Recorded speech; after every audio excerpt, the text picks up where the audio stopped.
Now legendary across the world, it was the last great Mayan city, Chichen Itza. Located in the southeastern state of Yucatan in Mexico, this sprawling cosmopolitan city attracted thousands of men and women in its heyday, as much as Paris at the time. It has opportunities, it's exciting. This was the place to be. The sublime pyramid of El Castillo radiated. When you would emerge from that building, you were looking out over this enormous plaza, 20,000, 30,000 people. Whoever was the person wielding that position would have been godlike themselves. A pyramid that hides a strange secret at its core. A temple that's forbidden to the public. The leader stood in this very spot to receive energies from the celestial world and the underworld. To the Mayas, this spot is therefore the most sacred place in all of Chichen Itza. And a giant cave upon which it may have been built.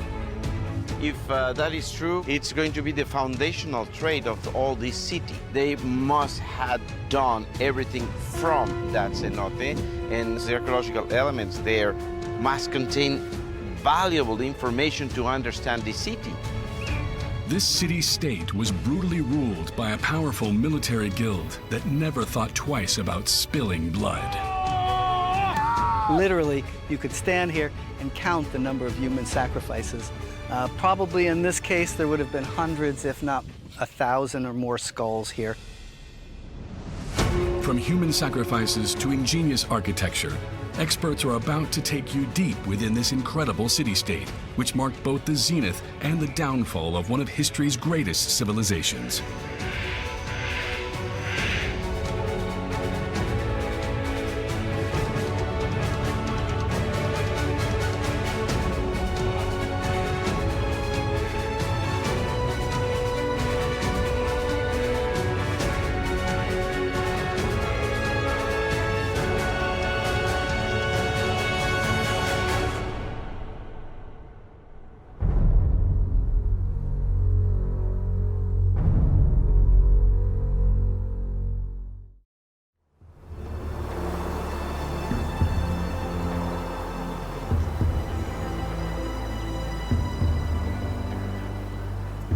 By the 11th century AD in southeast Mexico, Chichen Itza had reached its apex. It is the most powerful Mayan city in all of Mesoamerica. Built in the heart of the jungle, the city spreads over 3 kilometers. It includes dozens of lavish monuments. Among them is El Castillo, a pyramid standing 30 meters high, dedicated to the powerful snake god Kukulkan. It represents the city's religious center. To the north lies the Great Ball Court, a 170-meter-long playing field where 2 teams compete as part of bloody rituals. Towering over the canopy is El Caracol, one of the first observatories ever built by mankind. Its unique architecture allows for incredibly precise measurements of the movements of the stars. And finally, the Temple of the Warriors, with its vast covered arcade and its 200 columns, headquarters the ruling masters of Chichen Itza. It is a cosmopolitan city of nearly 50,000 inhabitants, as much as Paris at the time. A truly unique city that hides a world of mysteries within its heart.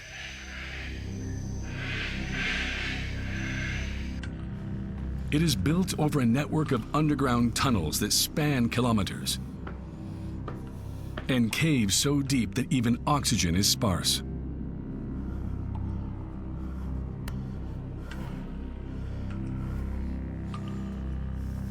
We are in the heart of Earth. We are in the underworld. We are on the dark side of the universe. And yeah, this represented fertility, you know. The modern Maya from Chiapas said that the stalactites, and sometimes are dropping, are the breasts of the earth. They said that the stalagmites that grow on the floor are the phallus. And when they get together and form a column, the earth is copulating to make life happen. So here we are on the sanctum sanctorum of Maya religion and ritual and beliefs. If Chichen Itza was built on top of caves, it's because they were essential to the Mayas. In their eyes, they represented the world of the dead, while also being the source of life. They were the stage for their bloody ceremonies and human sacrifices, when a priest would use an obsidian blade to carve out his victim's heart to satisfy the gods and assure the city would prosper. We have probably the earliest date in Chichen Itza from this cave. It's a piece of charcoal taken on the mud of one of the walls that the Maya built to seal the cave. So probably a lot of the development of Chichen started on this very cave. It was hence from great depths that the world's largest Maya city and its incredible pyramids rose to prominence.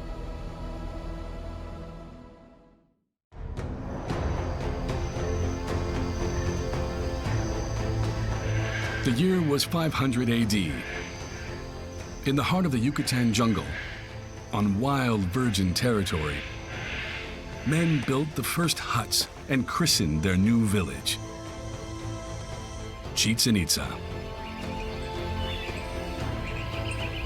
No one knows where these first inhabitants came from, but they were part of the powerful Maya civilization, whose cities flourished from the highlands of the Pacific coast to the shores of the Caribbean Sea. Meanwhile, to the west, the Mexican highlands were dominated by the most powerful city in Mesoamerica, Teotihuacan. Choosing to build a city here was no accident.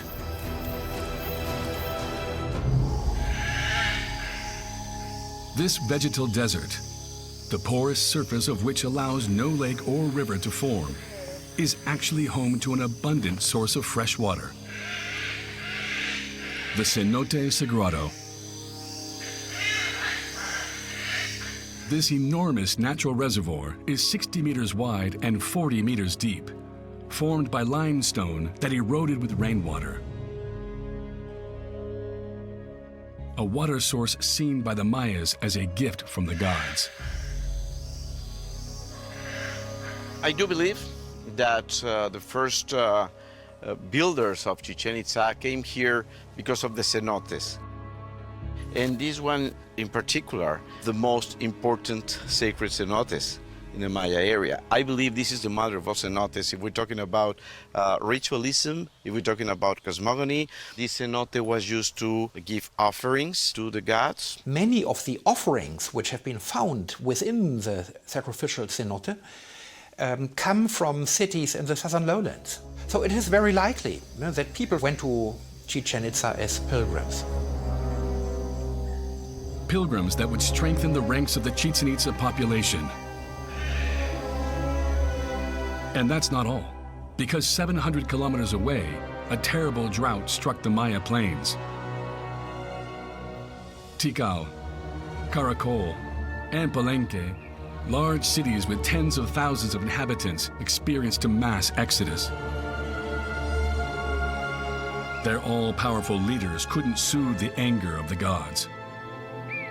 We are understanding in archaeology is that communities, cities, villages are not forever. So maybe these people had to leave and they resettle a new place to live. So we see a general rise in the Yucatan in general of cities and communities in the period 7 to 8, 8 to 900. Chichen was one of these places. With the big cities crumbling in the south and given its sacred cenote, the odds were in Chichen Itza's favor to become a significant city. As a new order started to take shape, it began to work its way to the top.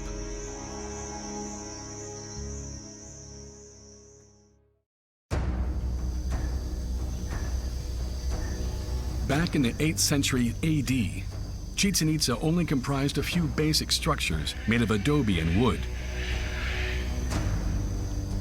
Competition was ferocious. Uxmal, 130 kilometers to the west, was leading the way. The city had undertaken an ambitious architectural plan.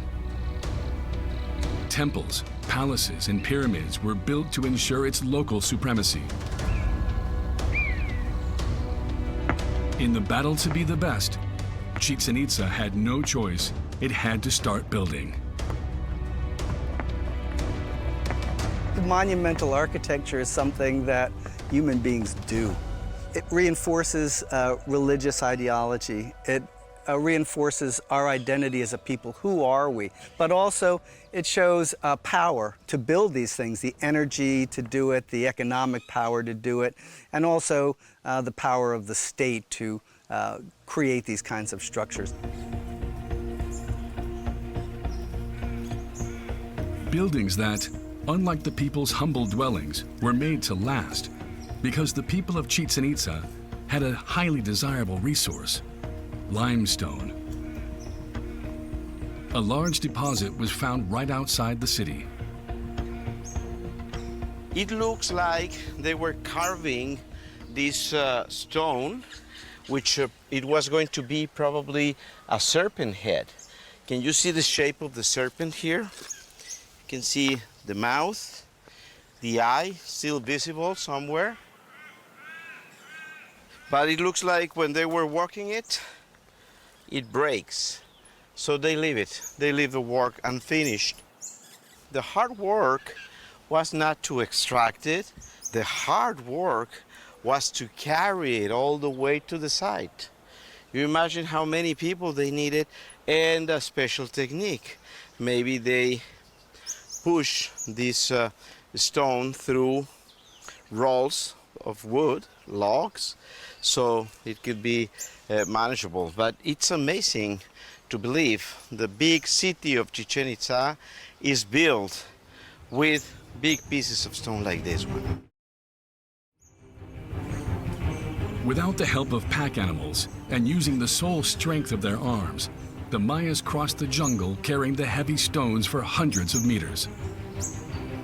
That's how the first pyramid was built, El Osario. At 12 meters high, it was built atop a 25-meter deep cave, which is connected to the temple by a staircase. It's a symbolic doorway to the underworld. Further south, Las Monjas, a 50-meter-long complex, was the heart of the city.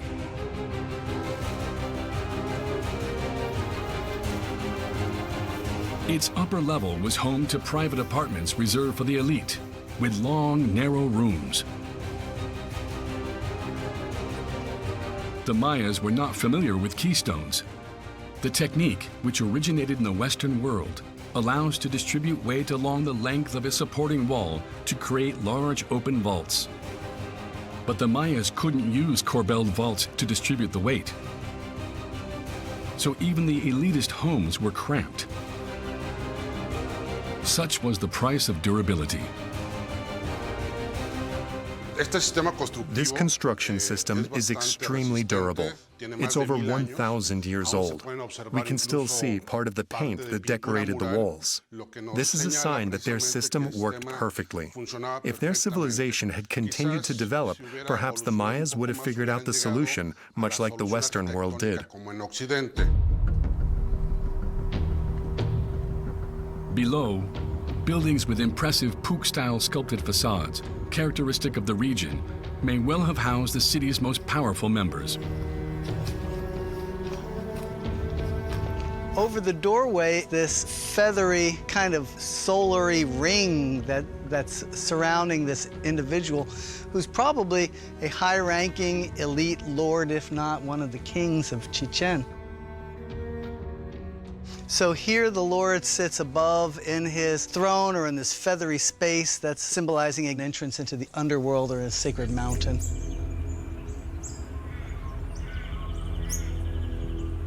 A ruler used Las Monjas as his palace.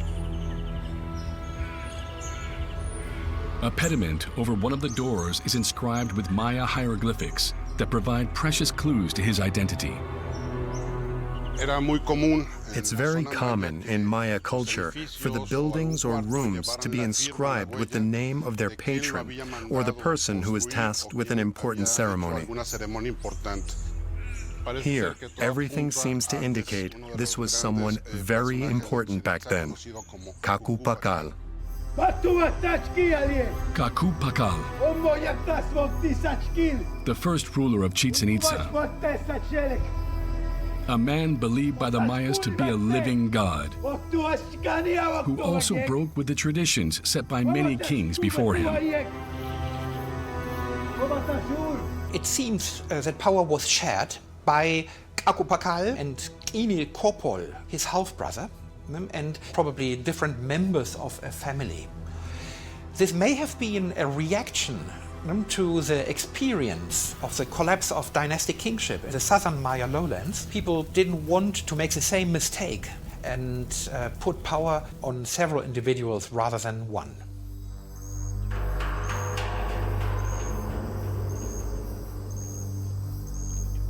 Like their ancestors for thousands of years before them, Kaku Pakal and his family drew their power from the stars. By day as by night, they studied the skies, closely following the movements of the moon and the sun. Determining their cycles was an attempt to interpret a divine message. The movements of the stars is very regular, and so their worship of time is coming from this. They had a Venus calendar. It was a very complex elliptical orbit that was better than ours. And you have priests up there, making notes, seeing things for hundreds and hundreds of years. They're getting a real idea about these stars, which are also, deities. So you get to know more and more and more. Now, that's not science. This is prophecy. The movements of the stars will tell you a lot about the future. The Mayas believed their priests read messages from the gods in the stars. To establish their power, the Chichen Itza elite had a brilliant idea. They built a spectacular edifice dedicated to the heavenly vault, El Caracol, one of the first observatories ever built by mankind. Erected over a large platform, this 18-meter wide and 28-meter high tower overlooks the treetops. Inside are openings that look out in every direction.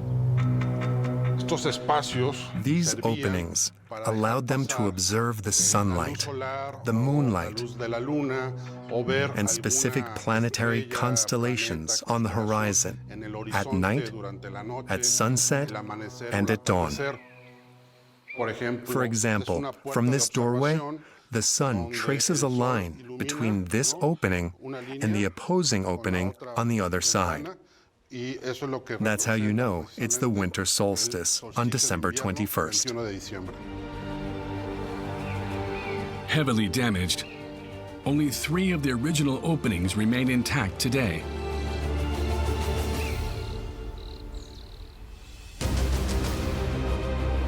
The first is aligned with the astronomical south.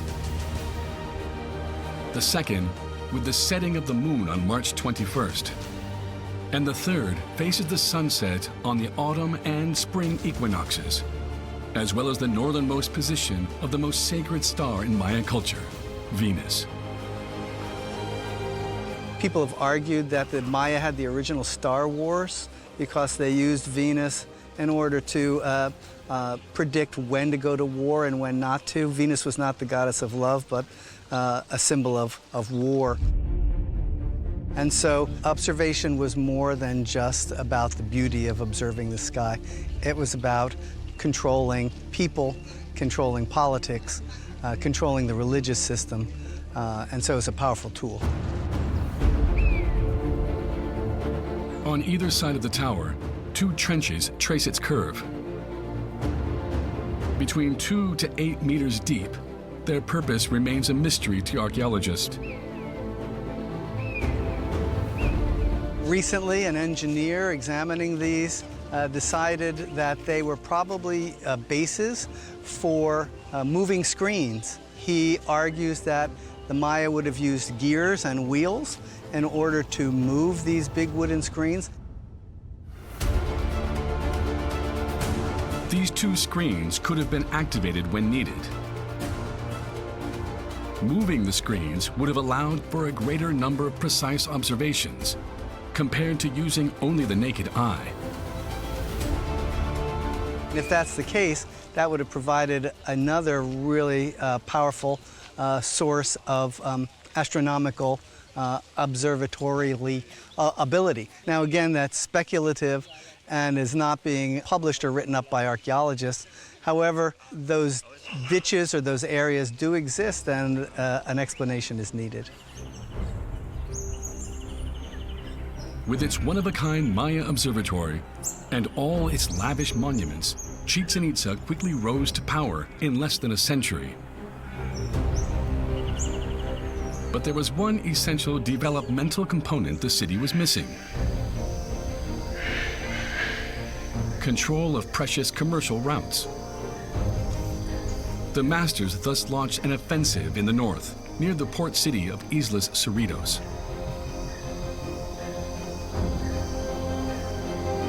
Chichen was investing not only here, but across a larger landscape in order to develop and control trade. It couldn't have done what it did without access to the coast. I think they were eliminating competition. They would get control of all the trade routes. I mean, I think they were a predatory state. I mean, they would get booty and all of that. But if you look at what happened in the period, not very long period, afterwards, or maybe even during, they were extending a trade empire. Their conquests allowed Chichen Itza to control a territory of 100 kilometers and gave it direct access to the sea and a strategically valuable resource: salt. A lot of Mesoamerica itself didn't have access to salt. And in fact, Islas Cerritos is very close, within a few miles of the beginning of some of the most important salt-producing areas in Yucatan. So I think it's pretty clear to me that Chichen was controlling the production and distribution of salt as well. So it was an important resource, I believe, for the Chichen state. Chichen Itza became the greatest economic power in the region. From Islas Cerritos, canoes loaded with precious merchandise could reach all of Mesoamerica. It's a huge canoes, and it's very efficient. Why would you go so far? It's by water, but what really makes it efficient is you don't have to go through other kingdoms.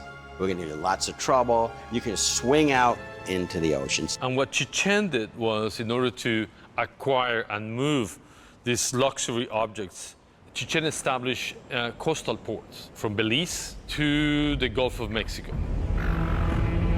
From the coast, Chichen Itza's merchants went deep inland, all the way to the Mexican highlands.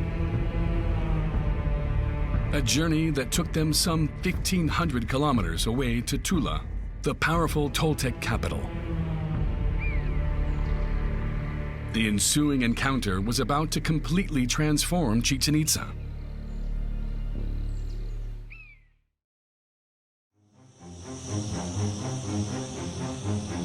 By the end of the 9th century, Chichen Itza's influence had grown so much that thousands of people migrated to the powerful city from all four corners of Mesoamerica. It has opportunities, it's attractive to people, it's exciting, politically, ideologically, from a consumer perspective in terms of goods and services, the city security, this was the place to be. And I think that in-migration was part of the process of the growth of the city. To welcome these new arrivals, Chichen Itza needed to expand again. The old city began to put up scaffolding. There's a time period where you start seeing the influx of international ideas. People start changing their houses. People start building additions to their buildings and reconfiguring things. Above all, the city's center moved north, where vast swaths of forest were cleared to make place for new buildings. When that happened, they didn't bring the stela. They brought to the new site center another way to depict or send a message about authorities. There's a sort of a big change in the architecture, in the murals, in the religion, in that layout. And the question is, what caused that? Previously built in traditional Maya style, the city began to radically change its appearance. In the new city center, one building came to symbolize this new trend: the Temple of the Warriors. This 150-meter-long complex is made up of several temples. Its vast underground chamber, supported by 200 columns, is unique in the Maya world. Crowning the top, two sculptures of the feathered serpent, a divinity that was previously unknown in Chichen Itza, frame a series of columns and bas-relief warriors. Archaeologists have long been intrigued by these architectural choices.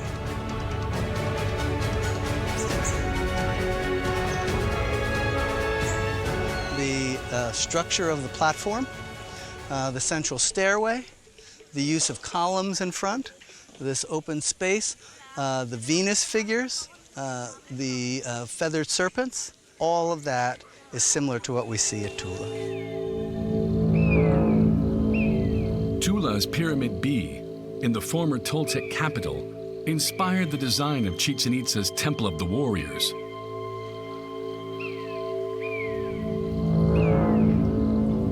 A side-by-side comparison of the blueprints of the two buildings reveals an almost identical structure. But what led to these changes? Why would the rising star of the Maya era adopt these previously foreign building codes? For a long time, people have thought that Chichen Itza was conquered by troops from Tula. I wouldn't say that it's not impossible, but whether this is evidence for a direct overtaking of Chichen Itza, or whether there was more like a common style, is something which is still under heavy debate.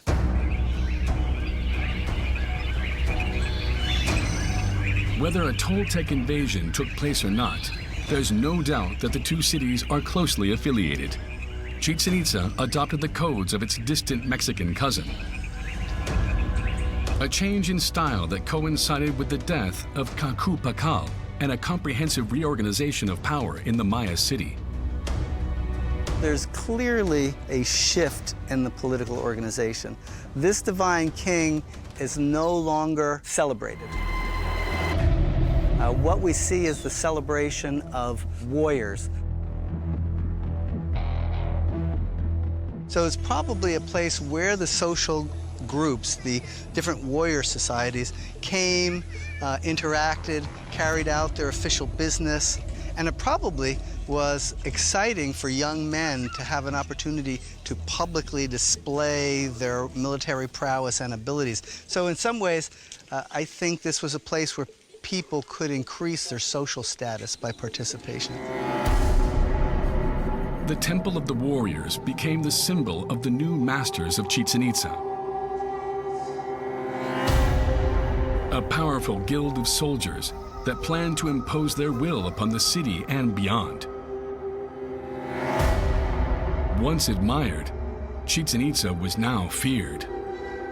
Military power was so much more important at Chichen than the Maya centers and more organized. These temples are temples of warrior guilds, like unions. And so they would gather there, and obviously they would have a lot of power. And then what were all these Chichen people dressed up like warriors with warrior guilds? What were they doing? Playing chess? It's war.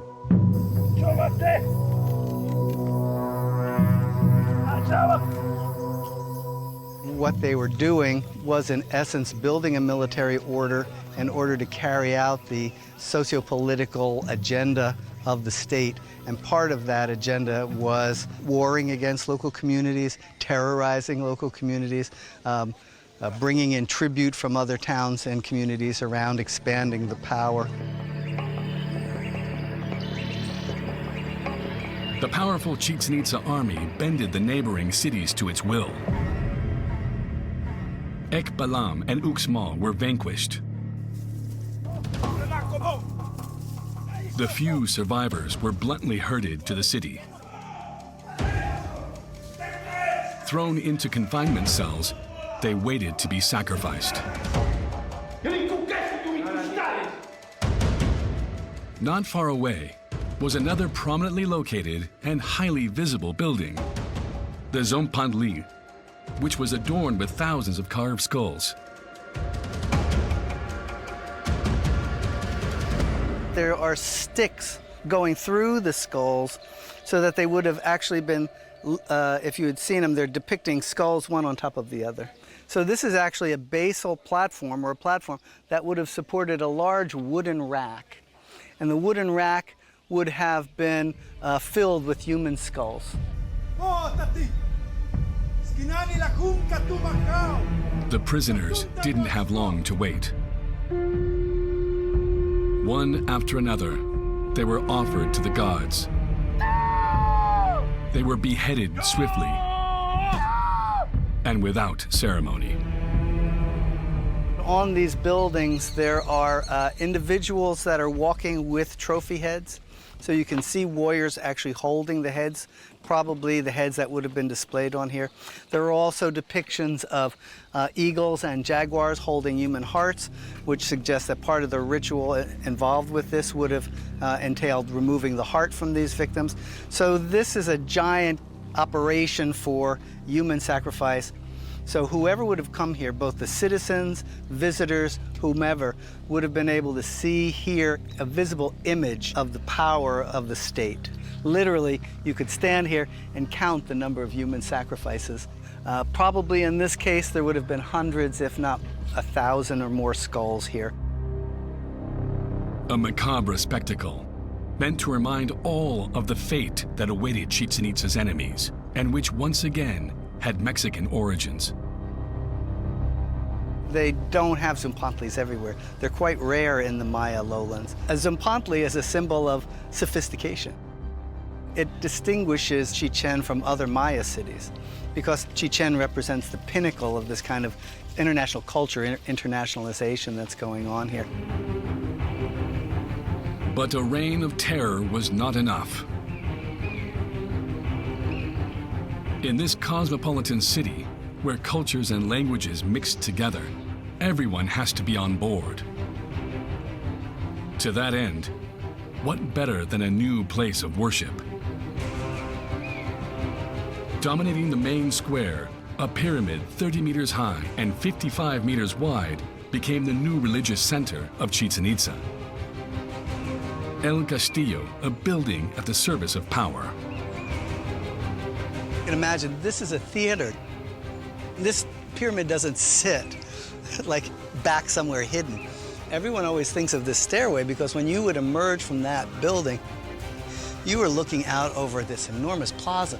10,000, 20,000, 30,000 people waiting for you to go in and to come out.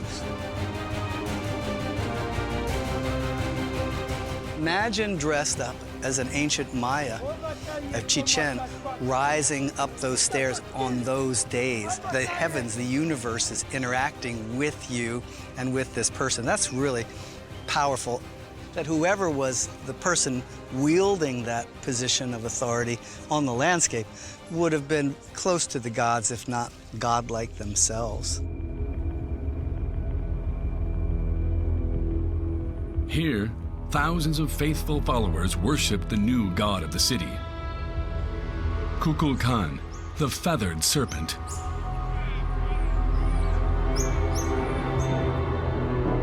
This being of Mexican origins was believed to be the messenger of the gods and the source of absolute power for he who knew how to listen. Of all Mesoamerican deities, Kukulkan is by far the most enigmatic. Some saw him as a supernatural being, while others believed he was a man of flesh and blood. Between myth and reality, the true nature of this serpent god seems to have been lost in the fog of history. Did Kukulkan exist? I would say, yeah, it's a mixture of the human being and divinity. The key thing is here is where does the human being influence ends and where does divine figure appear? One of the issues surrounding the relationship between Chichen and Tula was always this idea that the feathered serpent of the Toltecs was a living person who at some point left Tula and came south to Chichen and founded the city. Now, most of us don't believe that anymore. Why Kukulkan becoming such an unimportant deal? That really does have something to do with the connection with Mexico. He's a big deal over there. He may have been a deity which was regarded as a leader of the foreigners, or somehow associated with the foreigners that came to Chichen Itza. By dedicating El Castillo to Kukulkan, Chichen Itza's elite formed a powerful bond between the Mayas and the communities of central Mexico and ushered in an era of social peace. El Castillo thus became the most sacred place in the city, connected to the most sacred star, the sun. This building didn't just sit on the landscape, it interacted with the landscape, particularly with the sun, for example. There are 91 stairs on each side. With the top, that's 365. So it's a space that is representing the year.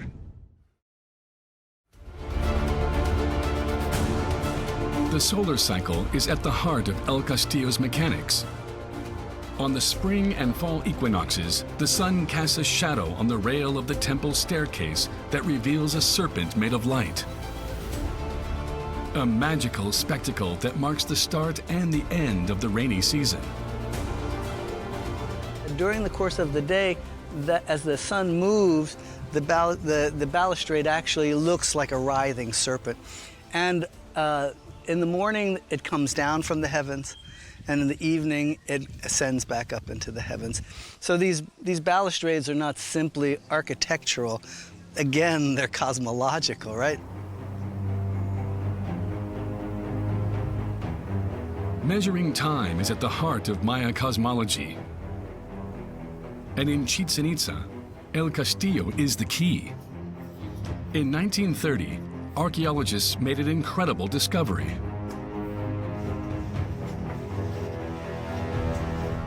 By digging this tunnel through the side of the temple,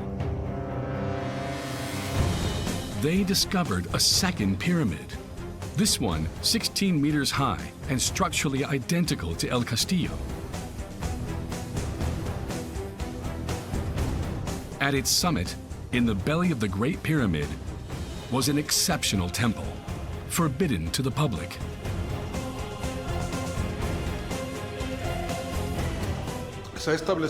We learned that its construction was tied to the way their calendar worked. Every 52 years, the Mayas added a layer to the structure.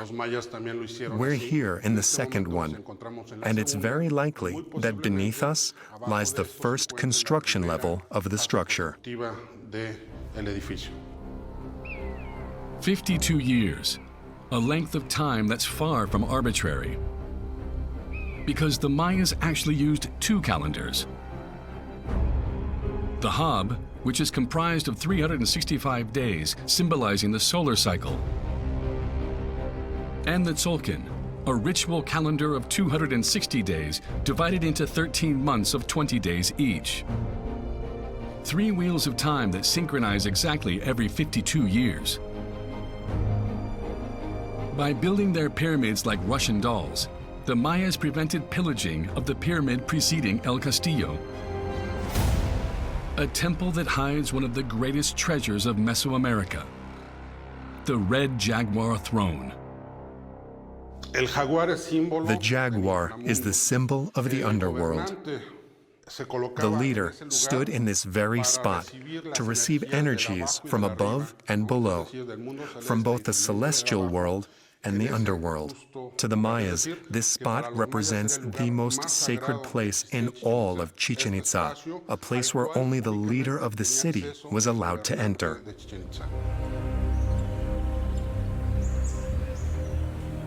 The vertical axis of El Castillo is the imaginary axis that unites the kingdom of heaven and the kingdom of darkness. It's a sacred place with a carefully chosen location.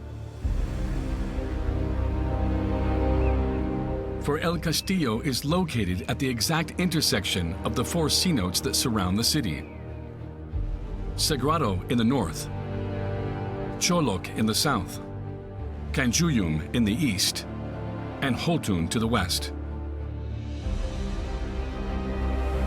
It's precisely here, beneath El Castillo, that archaeologists are on the brink of another incredible discovery.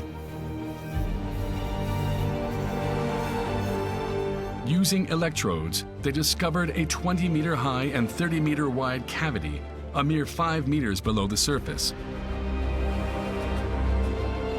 El Castillo was seemingly built on top of an enormous cave. Even though there's a gap, even though there is a void, the Maya knew that the karst, the soil, could be thicker in some areas. It might be the case here. I believe, my assumption is, there must be at the very least 5 meters of bedrock. If you think about it, most of these buildings are built over gaps, over caverns, and then they knew they could build this one here.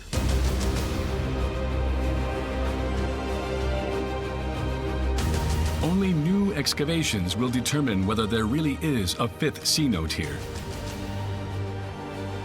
A discovery that could provide precious new clues about the origins of the city. If that is true, which I believe it is, it's going to be the foundational trait of all this city. They must have done everything from that cenote, and the offering, the elements, the archaeological elements there must contain valuable information to understand the city.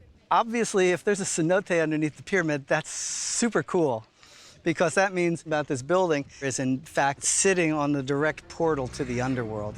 We haven't seen the cenote yet, and so the day that they show pictures of that cenote will be a worldwide event. The military elite of Chichen Itza had completed their power conquest. The city was in their hands, and the surrounding towns had been subjugated. But in order to keep the peace, a social outlet was needed. To that end, what better way than a ball game? The elites of Chichen Itza thus had an enormous playing field built. 168 meters long and 70 meters wide, its rings hung some 9 meters off the ground. Spectator stands were built on both ends of the field. Along with a temple for the upper class, it was the biggest ball-playing field ever built in Mesoamerica.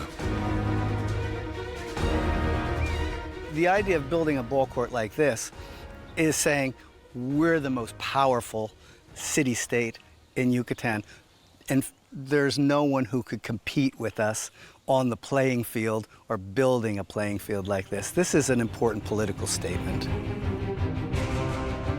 In this 2,000-year-old sport, two teams battle on the field to score points by sending the ball through the opposing team's ring without using their hands.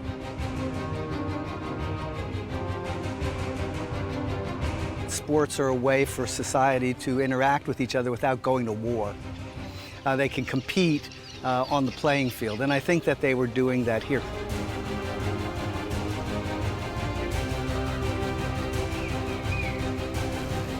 If we're standing here, let's say 900, 950 AD, what you would see here is not just this plain stone. All of this stone would be covered in stucco. It would be brightly painted, red, green, blue, yellow, so that it would have looked fantastic. And you would have probably had audience members sitting atop this area here, important personages at the ends of the ball court, feasting and calling out to the ball players. This would have been a massive celebration. For an event like this, would be like the Super Bowl. A game that players were hand-picked to play. But unlike American football, the game ended very differently. At the end of it, the losing players were sacrificed. If we were in medieval Europe, like jousting matches, these were the elites that jousted. The masses might watch, but the people on the playing field were the upper class. So they're not just sacrificing a poor peasant, they're sacrificing a lord. I'm sure there were people who did not agree, but I think what was expected of you was to agree. It's an honor to be sacrificed, and in fact, it's essential for you to be sacrificed, because the idea of rebirth and death, of fertility and growth, all of these things are connected to the sacrifice. So the ball court and the ball game are kind of like a machine designed to make the world go. Although the city's inhabitants thoroughly enjoyed the show, the gods seemed indifferent to the bloodshed. Because beneath the city, the water reserves were dangerously dropping. After just 3 centuries of existence, the city began to run low on resources. The priests increased the number of ceremonies, invoking Tlaloc, the god of the rain, and made offerings in vain. It looks like all this happened in a time of drought. There was problems up there. There was no rain. So one hypothesis is we are desperate for water. And by the end of the 11th century, peasants could not harvest. So maybe peasants were able to survive, but they were unable to pay for the taxes. And the first ones affected by this were probably the elite. Deprived of their subsidies, the city's elites are said to have simply disappeared. And along with them, the administration, the bureaucracy, and eventually the state. Yet not all archaeologists find this explanation to be convincing. This was probably a difficult city to manage. There were lots of different people with lots of different values and norms here compared to a typical Maya center. Trying to keep them all engaged and connected to the system may have been one of the biggest challenges that they faced. One of the things you think about is, look at the Soviet Union. There was no war. I mean, there was no calamity. There's no aliens. There's no comets smashing, and it just fell apart. And so systems can fail without major kinds of events causing them. Was Chichen Itza the victim of a disastrous climate event? Or did it crumble beneath its own weight? No one knows. One thing is certain. The powerful Maya city has never ceased to fascinate anyone who's been lucky enough to admire its temples. After Chichen Itza collapsed and was abandoned by the majority of its population, it continued to serve as a place for pilgrimage. And it was never forgotten by the local population. When the Spaniards came in the 16th century, one of the first settlements was constructed over the ruins of Chichen Itza. And thus, the story of the last great Maya city comes to an end. An extraordinary city that marked the zenith of a 4,000-year-old civilization. One that continues to leave archaeologists wondering. Who knows what secrets the ancient Mayas buried in the city's depths?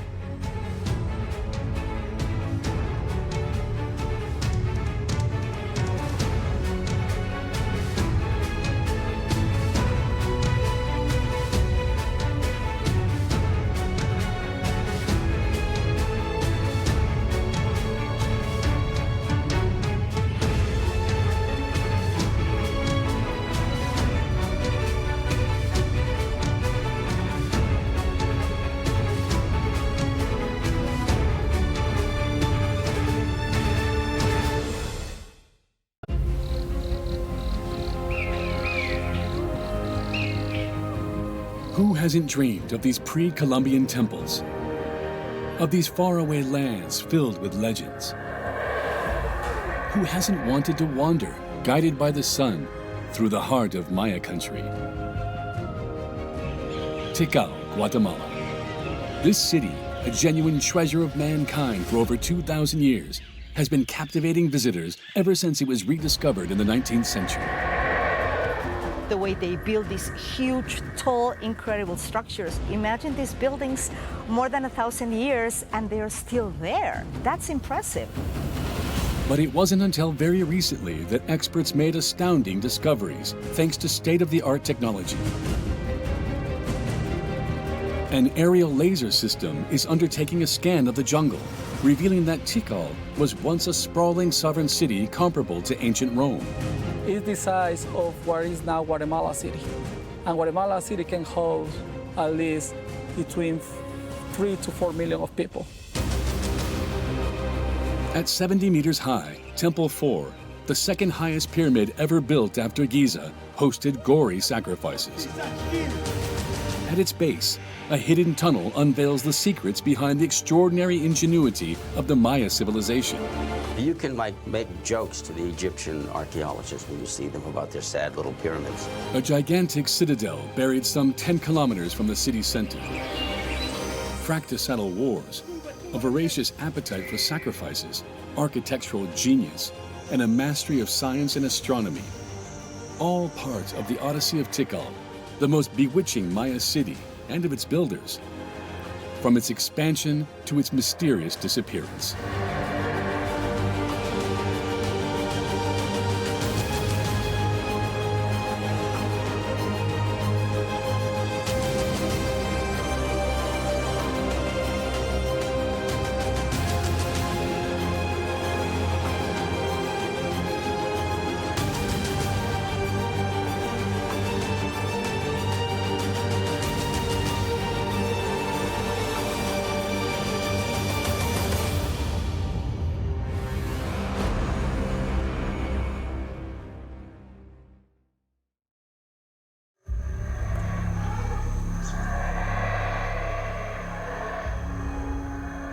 (750 AD). In the heart of the deepest jungle of the Petén region in northern Guatemala rose the city-state of Tikal, the largest Maya city ever built at the time.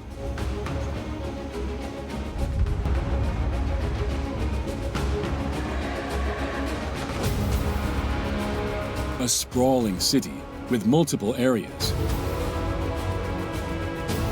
Two huge pyramids overlook the center, among which that of the jaguar priest, the ultimate symbol of power. On this 12,000 square meter plaza, the royal palace towered over the entire valley. Across from it, one of the greatest necropolis in the Maya world was home to the king's tombs. Further west was Temple 4. Standing at 70 meters, it was the highest temple ever built in Mesoamerica. Moreover, an ingenious hydraulic system carried water across the entire city.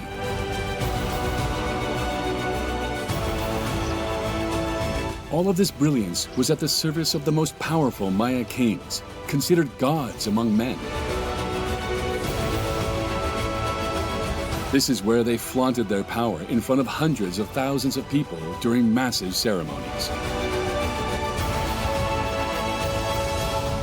It would have been an amazing spectacle and a great source of power. I mean, they had wars and so on, but if you're a ruler of one of their vassal states that's, 100, 150 kilometers away, you would come to this and you would have the honor of being a participant.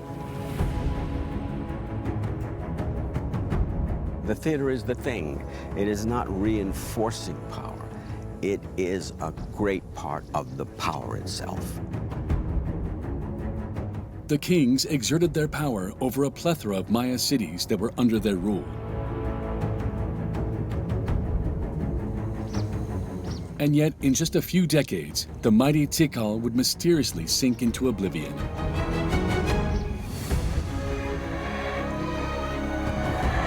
Swallowed by the tropical forest, it would take over 1,000 years until the first Western expeditions of the 19th century rediscovered its splendors. But the majestic city didn't immediately give up all of its mysteries. Some of its secrets are about to be unraveled thanks to a revolutionary tool: LiDAR. It's a surveying method consisting of a super powerful laser aboard a plane that can see through the tree canopy and reveal the slightest fluctuations in the terrain. Now LiDAR is our X-rays. We can see the landscape. We can see every single modification the Mayas did. Not just only the major architecture features. We also can see areas where they were farming. They were almost invisible for us. Over 2,000 square kilometers of forest have been scanned, allowing the discovery of 60,000 previously unseen human structures. LiDAR has far exceeded the expectations of the archaeologists. It reveals the city had a completely different size, one much greater than all previous projections. We used to have 16 square kilometers. Now we have 75 square kilometers. And with the peri-urban area, it's around 527 square kilometers. It's the size of what is now Guatemala City. And Guatemala City can host at least between 3 to 4 million of people.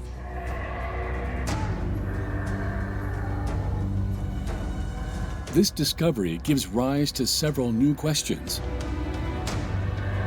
How could a city 38 times bigger than ancient Rome be built in such an environment? And above all, how did it all start?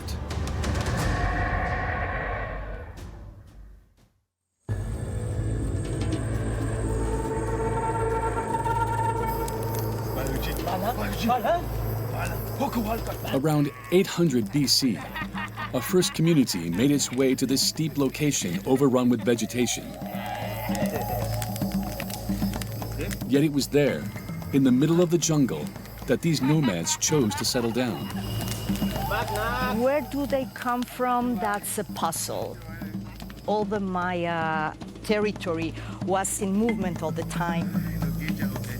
It's like a soda water in a cup. You start to see a lot of bubbles. And that's where things is happening here in the lowlands. You start to have a lot of communities that were moving around this landscape, hunting and start to farm.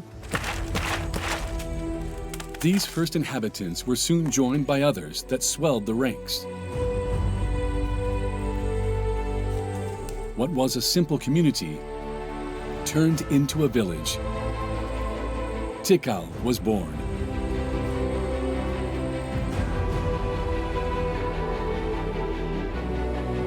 You're not supposed to have civilization in tropical forest. It's very, very wet. The soils are very thin in some places because everything's tied up in the canopy. There are a few navigable rivers, and they're on the edge because the water goes through the limestone down there. In this green desert where water immediately infiltrates the ground, the survival of the young city seemed uncertain. The Maya people of Tikal were, however, about to make a rare and previous discovery that would forever change their destiny. There were springs. And you know, the water from springs is virginal water. It's pristine water. It's really very like sacred or magical. Imagine having a spring. Water is coming from the earth. That will give you an extra significance to the landscape. A blessed land on which the inhabitants of Tikal would erect a first temple. The Lost World Pyramid. Located in the southeast of the current city, this pyramid was rebuilt on several occasions. When they build the first structures, they want to build another larger. What they do, they cover this one and they start to make another one on the top. It's like you're looking at an onion when you cut it and you see different layers. The earliest layer will be here in the bottom. And that's where they found over here in 1980s. Then it's one of the oldest structure in Tikal.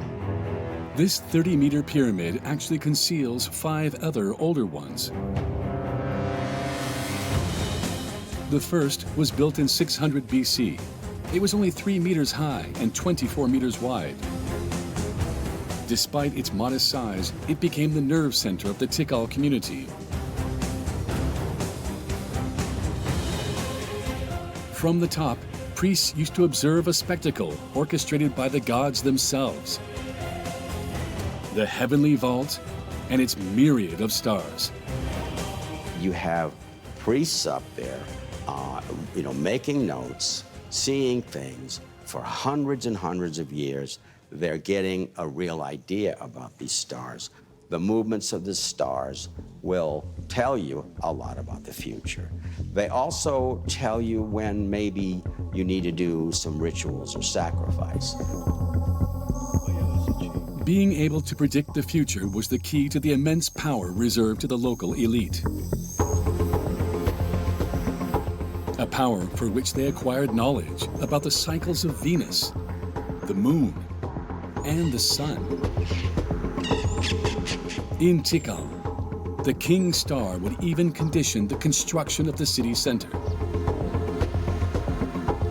These buildings are the ones that make the solar observatory. And depends how the sun moves in the sky. And we'll start over here and we'll continue moving, and that's how they can mark. That's where you need the 3 buildings, and the sun will rise behind them. Sitting on top of the Lost World Pyramid, the priests observed the motion of the sun. In October, it indicated the beginning of the dry season. In April, the start of the rainy season. That's how the perfect orientation of the temples symbolized the winter and summer solstices. The Maya used this system to figure out when to sow and when to harvest. Of all ancient civilizations, they would become the best astronomers. It wasn't astronomy, this was astrology. They weren't trying to refine science or something. And there really is this, it's not just Mesoamerica, all around the world, Stonehenge or whatever it is, this is something that people record. But the Maya got such a good control of it. That's one of the reasons they worship time. It was so regular and impressive. In the 1st centuries AD, Tikal was one of the most flourishing cities in all the Maya lowlands. But its fate was about to be shaken up by an unprecedented event.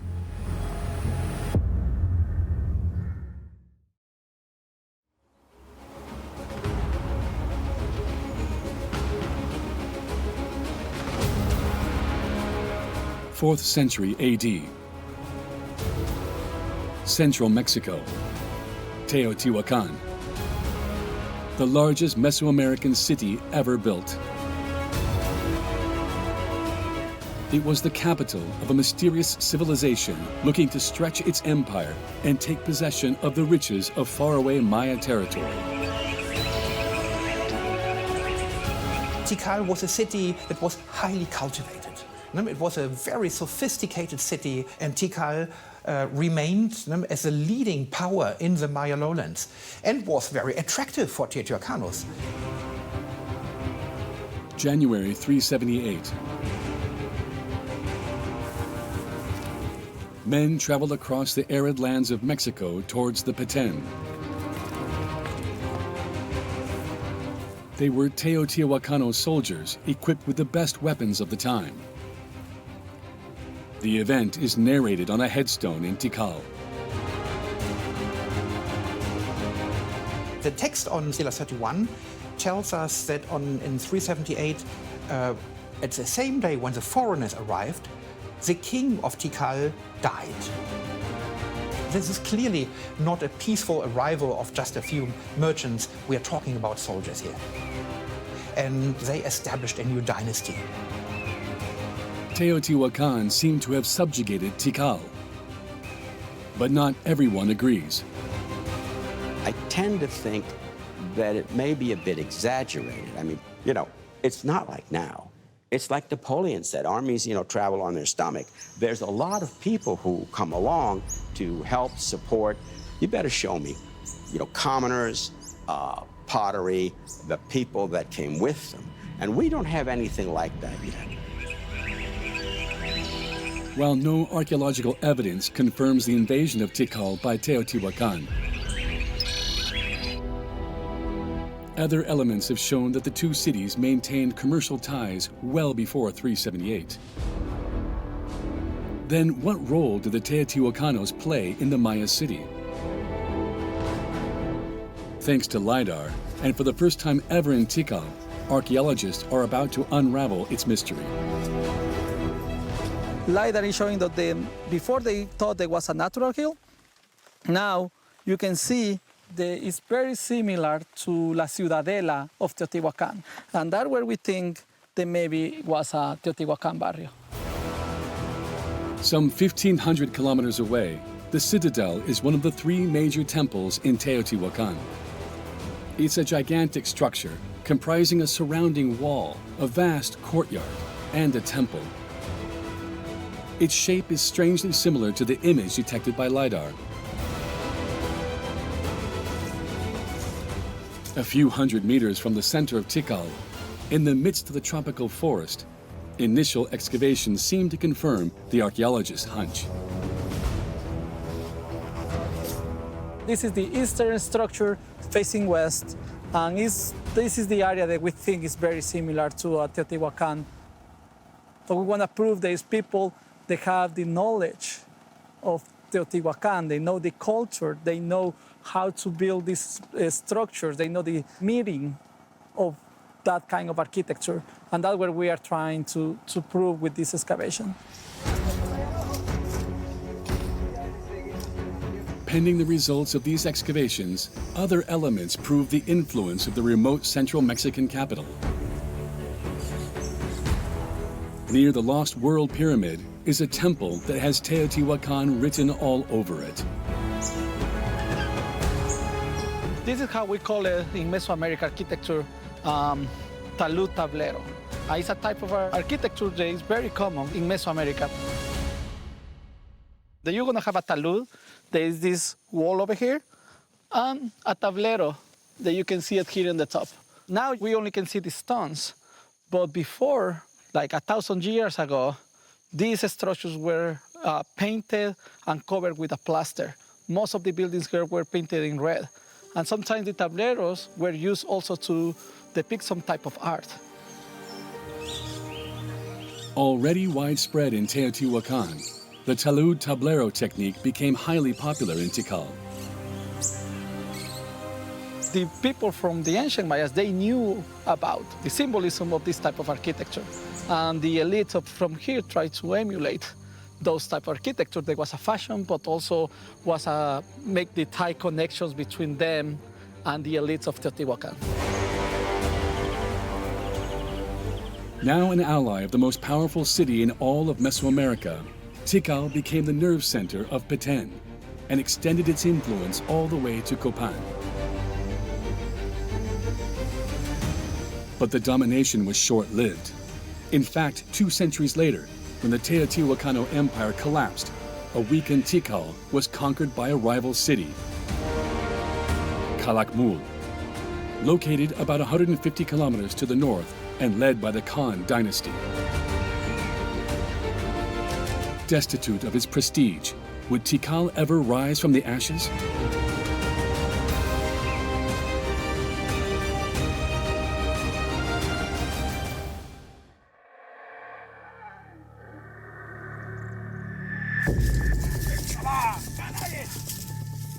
August 6, 695. The faithful soldiers of Jasa Chan Kawil, new king of Tikal, savored their revenge. After 130 years of submission to Calakmul, they had just won a decisive battle. Humiliated, the survivors in the rival army could only await their sacrificial demise.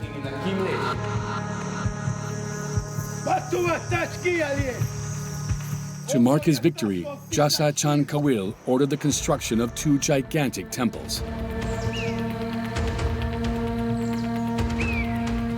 They defeated the great enemy, giant, powerful hegemony of Calakmul.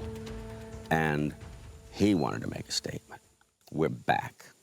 And so these temples are very different. They do not have temples inside of them. They were not built. Most of the temples are like Russian dolls. They were built all at once, all of them, which is amazing. The Temple of the Mask would comprise 4 massive pedestals and stand 42 meters high. Across from it, the Temple of the Jaguar Priest embodied Jasa Chan Kawil's absolute power. It would reach 47 meters in height, becoming one of the symbols of the city. When you see this architecture and some of the other things the Maya did, you know, they say it must have been space people, the way they carved jade, it must be aliens or something. But they had all these clever techniques. One of the techniques in which the people of Tikal became true experts was the art of leveling. Before building a pyramid, the Maya would level the ground and cover it with a thick platform.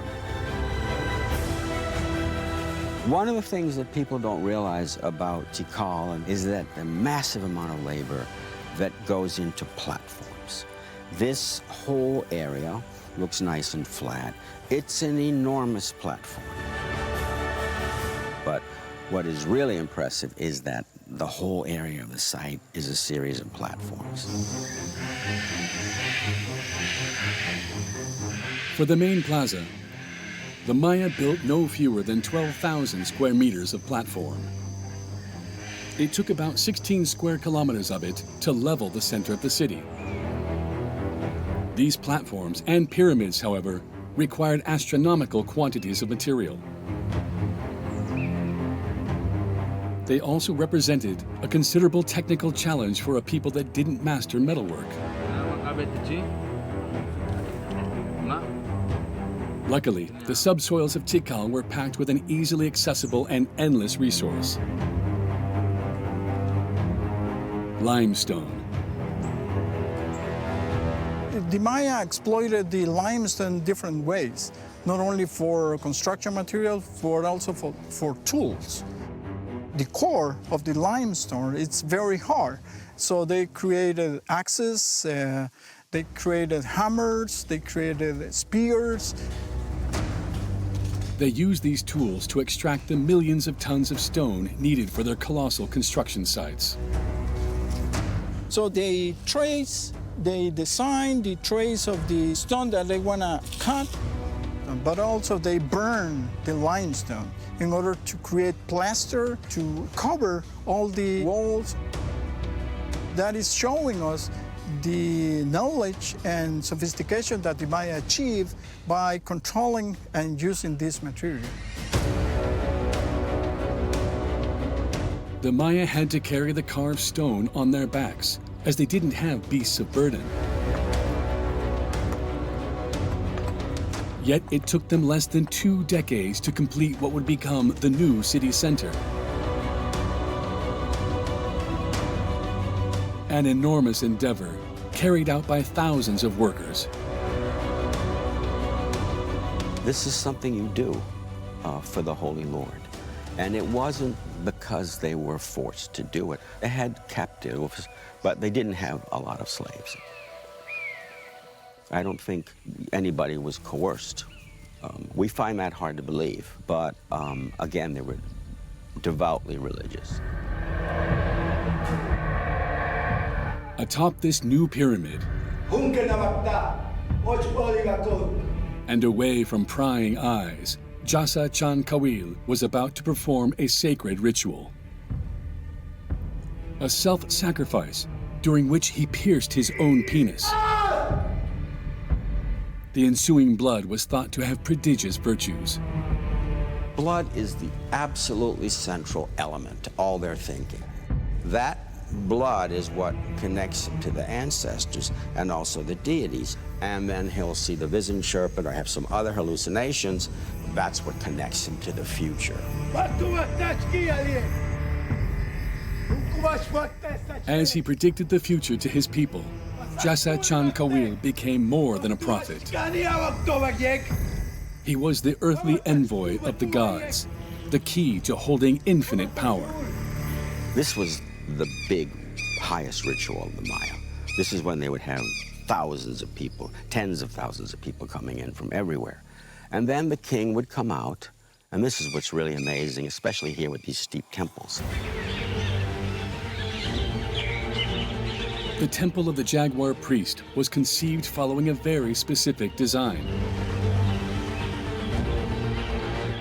Each of the 9 terraces represented one of the 9 levels of the underworld, the kingdom of the dead. At the center of the pyramid was the Axis Mundi, the imaginary thread connecting the underworld, the human world, and the world of the gods. In Maya hieroglyphic writing, the word for temple is width, which is the same word as mountain. And many temples therefore embody ritual places or places where the creation had taken place. And kings could reenact events of the mythological past on these temples.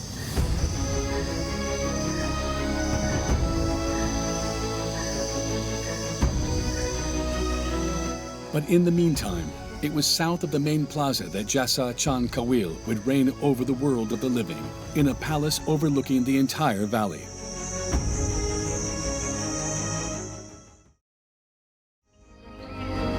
A series of constructions accommodated the court, the clergy, the city planners, and a cohort of servants. Between 200 and 300 people lived around this inner courtyard, all in the service of the king. In that central room is a throne where the king would sit and the visiting people would come, sometimes nobles with a petition, sometimes another visiting ruler. And this was a private area for elites. Festivals in here where the nobles and rulers would, they would often be, there'd be hallucinogenic enemas on one side, and the king is dancing, you know, and there's others dancing with a snake, and some of the nobles are looking up into the air, and there's floating porcupines wearing beads and an enema pouch over in the side. They were obviously taking hallucinogens.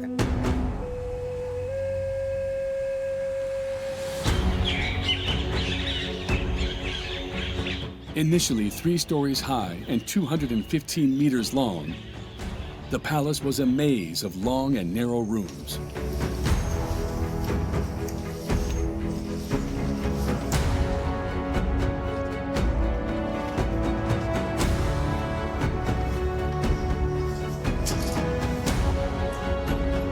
The rooms tend to be narrow because they did not have the true arch.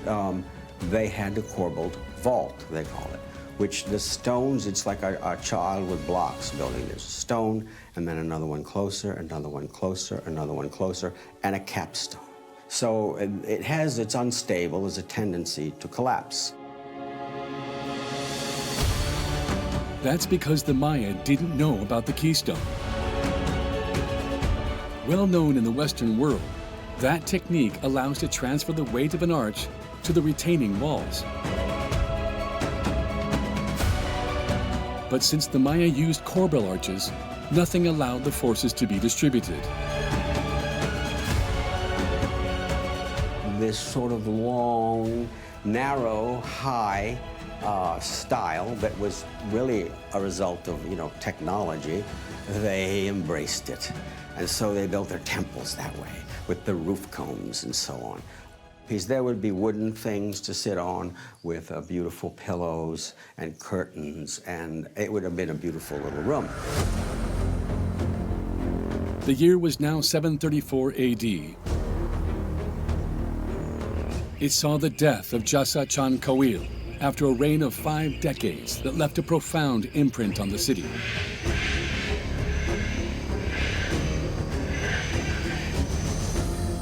His body was buried 6 meters under the pyramid of the jaguar priest. And it's a massive burial. It's a huge burial chamber, one of the largest burial chambers we know from the Maya lowlands. And after the burial chamber, the temple, Temple 1, the temple of the Great Jaguar, was constructed over it.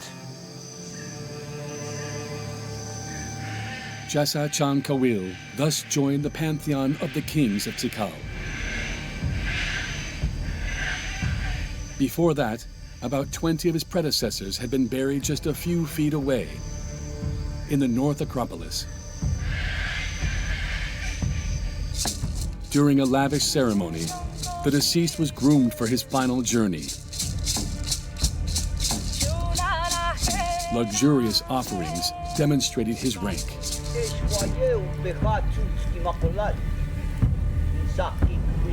They buried their dead under the floors. You wanted to be near your ancestors. And if someone was important, they might turn that eventually into a shrine, and it would become bigger. And here, especially in Tikal, one structure would then grow into a temple.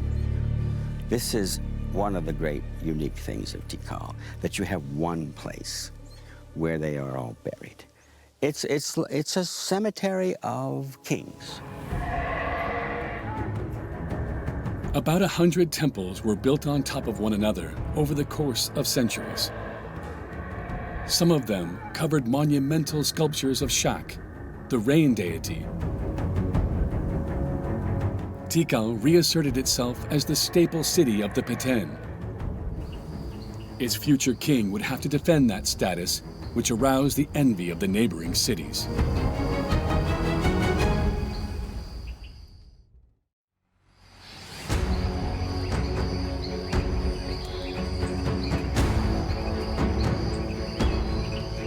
On December 8, 734, the son of the late king acceded to the throne.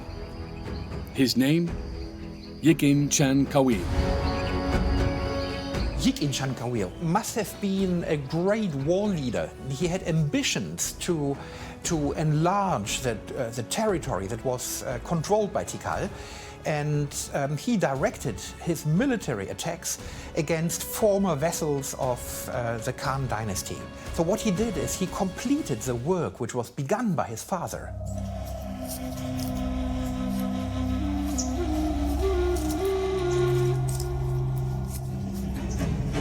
Yikin Chan Kawil sent his soldiers to wipe out the last resisting bastions of Khan faithful. He thus consolidated the borders of this empire. But flooring his enemies wasn't enough. It's just like Renaissance Italy in that the battling was not just war. It was who has the best rituals. Look at the temples, you know, who has the artists. Exactly like the Renaissance. To reinforce his power, Yikin Chan Kawil embarked on the construction of a temple more ambitious still than his fathers before him.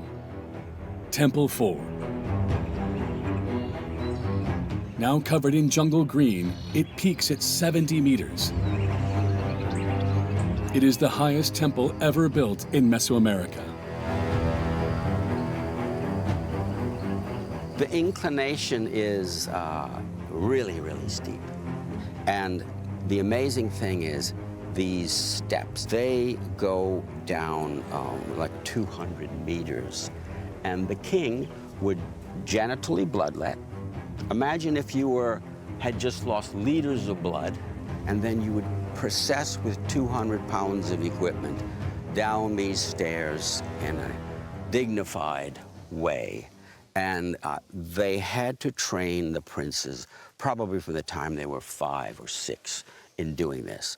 And I know of no case that is recorded anywhere of a king falling, because you're dead if you fall. So I mean, it's just, that is also impressive. I wouldn't want to be a Maya king, by the way. Temple 4 featured a dizzying slope of 82 degrees. How did the Maya design this pyramid that remains intact some 1,300 years later? In order to understand, archaeologists dug up a tunnel to the heart of the pyramid. Much to their surprise, they discovered another structure inside. We are right now in front of those walls. We were thinking that that was an earlier version of the temple. But once we saw all the way on both sides and in different sides of the structure, we come to the conclusion, talking with the masons, this was not an earlier version, but a construction beams. Some 250 cells, each 4 meters in length and 1.6 meters in height, were appended to one another all the way to the top, like a giant beehive. This structure supported 119 cubic meters of backfill and prevented the pyramid from collapsing under its own weight. Architects at Tikal are recognized to have been one of the best in the Maya area. They knew they had to do something. I mean, they were afraid it would fall down. I think, don't you think that it's possible that, just like in Egypt, there are somewhere around here earlier experiments that failed, and that's how they learned to do this? Because, you know, in Egypt, the collapsed pyramid at Medum and the bent pyramid, you know, this is steeper, and it didn't collapse. So you can, like, make jokes to the Egyptian archaeologists when you see them about their sad little pyramids. Yeah, you know? This is more a lot of stable, right? Yeah. And it is still in here. In order to support the colossal weight of the pyramid, the Maya had to stabilize the ground. To that end, they built a platform 5 meters in thickness and with a surface area of 15,000 square meters. A layer of stucco completed the construction. We are standing right on a floor that is about 10 centimeters thick. Can you imagine the amount of wood burned, that amount of limestone in order to just get this floor done? That was a huge effort. And this platform is on top of the bedrock, so it couldn't be more solid.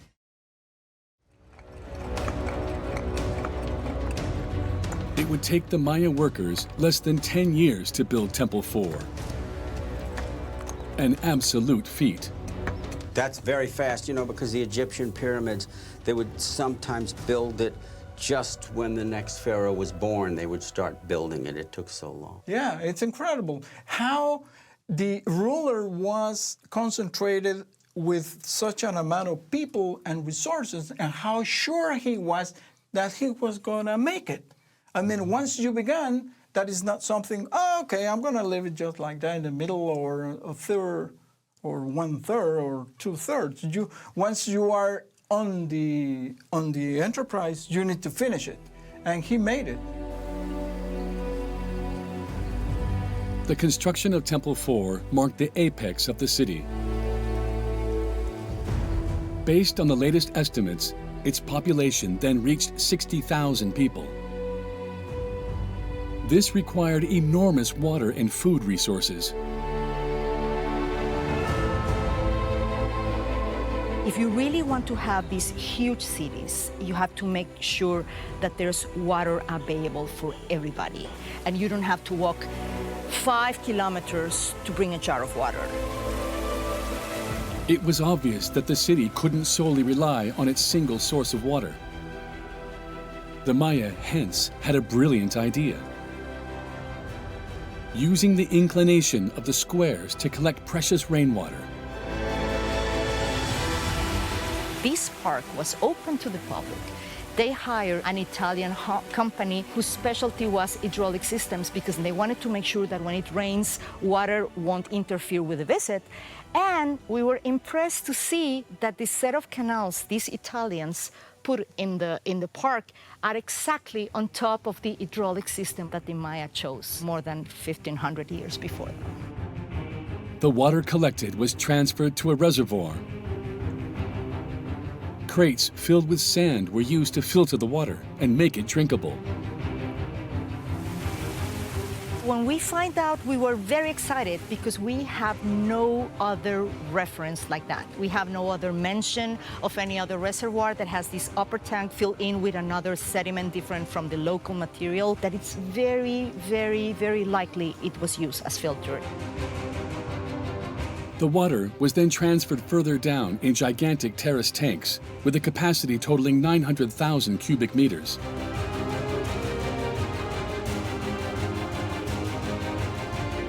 To control the flow, 2 huge dams were built.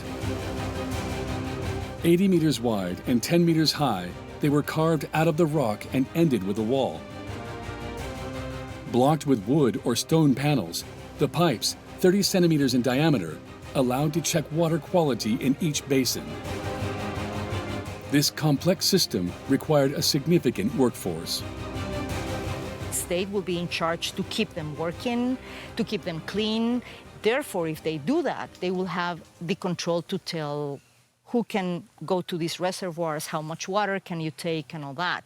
And they will make sure that water flows through in the canals. So, but that's an assumption. We think that's the way it works.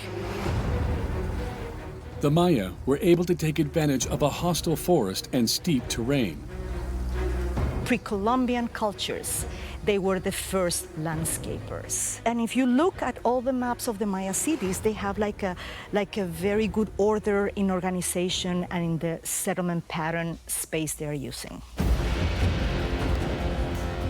It was this ability to adapt that allowed the Maya to farm enough to feed the tens of thousands of locals. Corn, beans, and wheat highlighted the richness of the city, which continued to attract new migrants daily. With 80 to 120 inhabitants per square kilometer, equal to the current population density in a country like France, it was one of the densest cities in the world at the time. How long would Tikal sustain its exponential growth?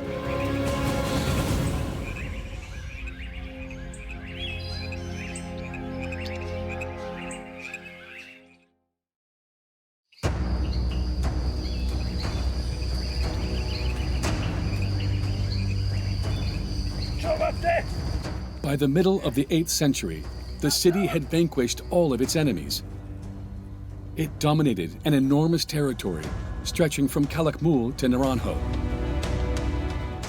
Yet it struggled to manage such an imposing area. There was a vacuum of power, and many local lords and local dynasties started to proclaim themselves as independent kings. They say, I am the divine lord of Tikal. And all of a sudden we have 5 or 10 divine lords of Tikal. For me, this is the beginning of the end.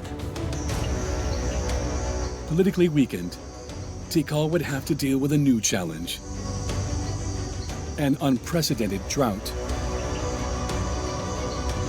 Over the next century, precipitations decreased by about 50%. You know, they build these great reservoirs, they build these great roads. Then you have a period of drought or decline or something, and you're dependent on them now, and you can't maintain them. And so it actually makes it worse, because now you have this wonderful system and you can't maintain it, and so then it spirals faster down. Faced with this climate issue, the elite chose to build even more so as to appease the anger of the gods and encourage rain to return. This reproachable behavior came with a heavy price on the environment. Cities grew very big. They were really abusing the landscape, like cutting too many trees. If you see, for example, the post holes of the pre-classic, there are these big trees. And then in the classic, they were a little bit narrower and narrower because they didn't let them grow as big as before. But again, this was really like Versailles. It was an incredibly impressive, huge expenditure of energy and setting the stage, you know, for the revolution. In this case, there is malnutrition, there are growing ecological problems, and they're sort of just intensifying what they did before. So, you know, again, it's a beautiful disaster going on. I mean, the temples are impressive, and this sculpture and that sculpture, but that really doesn't help the economic system. The city became an ogre that consumed everything in its path. Little by little, the people of Tikal lost faith in their leaders, who multiplied the ceremonies hoping to stay in power. There's a big increment in massive sacrifices in more quantities than before, so that can allow us to make an interpretation that there's a time of crisis. The role of the elites is to keep the status quo. And then the elites are not able to hold the status quo. You're just going to say, this doesn't work, and I'm not going to pay tribute, because first I'm going to feed my family, and if the pyramid collapses, whatever. Faced with a shortage of water and the helplessness of the elite, the inhabitants started to leave the city. Cornered from all angles, Tikal withdrew into itself.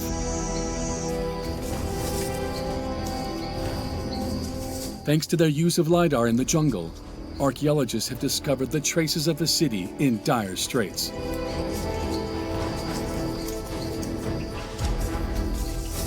This is the area where we found the new parts of this defensive wall of Tikal. That's where we're going to be interested to go and check. And you see here, LiDAR stopped right here. And what is happening over here? That's what we're going to see when we extend our LiDAR map, to try to understand if it surrounded the entire area or not. But that we're gonna do it with the new LiDAR map. A 6-meter-tall outer wall seemed to have surrounded the city. But for what purpose? What were the elite of Tikal fearing? It's not just for protecting during a war. Also, it's trying to make people to don't move.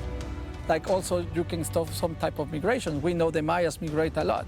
When a city collapses or something, people will moving. And I think also it's controlling people. And we still don't know who was able to go and cross and get to another city. Everybody could do it, or everybody can go and farm in different cities. We don't know that yet. The elite seemingly tried to contain the bleeding, but in vain. The gods remained deaf to their appeals. Rain didn't come. In less than a century, Tikal became a ghost town. Throughout the Peten, the cities fell one after the other. It's the network. A civilization is a network of all these, and it had collapsed. And so the fact that this site or that site stumbled on, Tikal continued for a while in a pathetic way, but many of the places, many sites, it was boom. It was pretty fast. However, it's a thermostat. You know, the heat builds up, builds up, builds up, and then boom, the air conditioning goes on. And it's sudden, but these things, throughout the late Classic, they were building.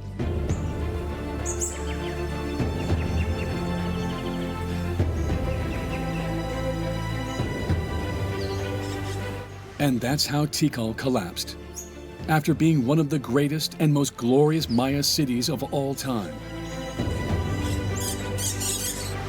A gigantic city with vast, unexplored sections that LiDAR is finally revealing.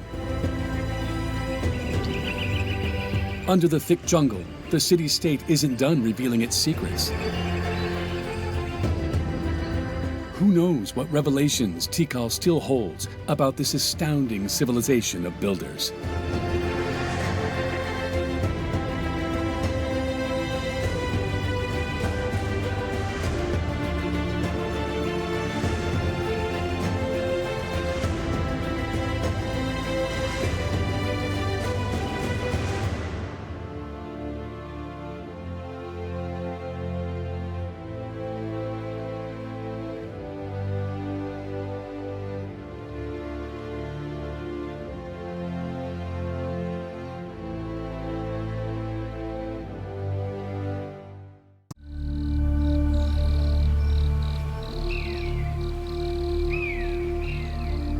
Some 45 kilometers from Mexico lies the birthplace of the gods, Teotihuacan.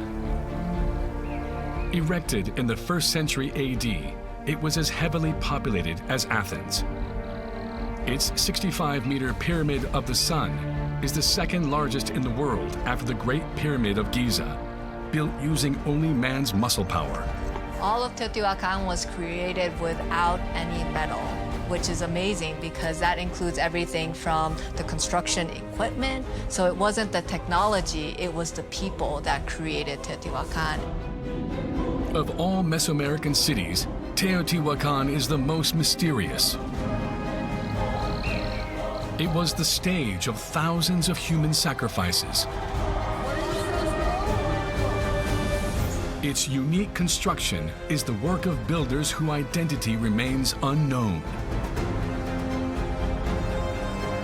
They were like Martians. I mean, they pulled in people into this highly organized city on a grid system. This was like nothing before. An enigma, the key of which may lie deeply buried in a 102-meter-long tunnel beneath the Pyramid of the Feathered Serpent. My theory is that for a period of time, the end of the tunnel was used to store the remains of someone specific. Someone with a lot of power, most likely a first-era leader of Teotihuacan. Archaeologists have recently made local discoveries that reveal the secrets behind the construction of history's very first pre-Columbian megalopolis.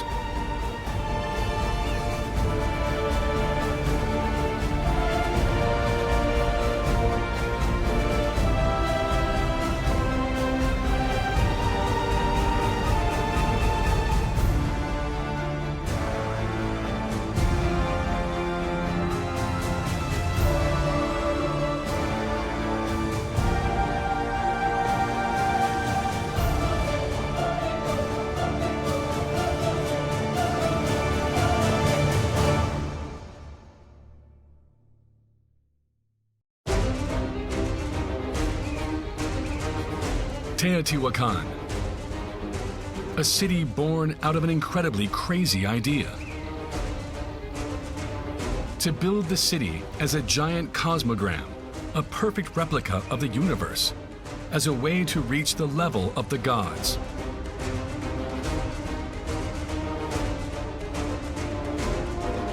Following a perfectly orthogonal layout, the city is divided into 4 quadrants, separated by 2 avenues, oriented by the 4 cardinal points.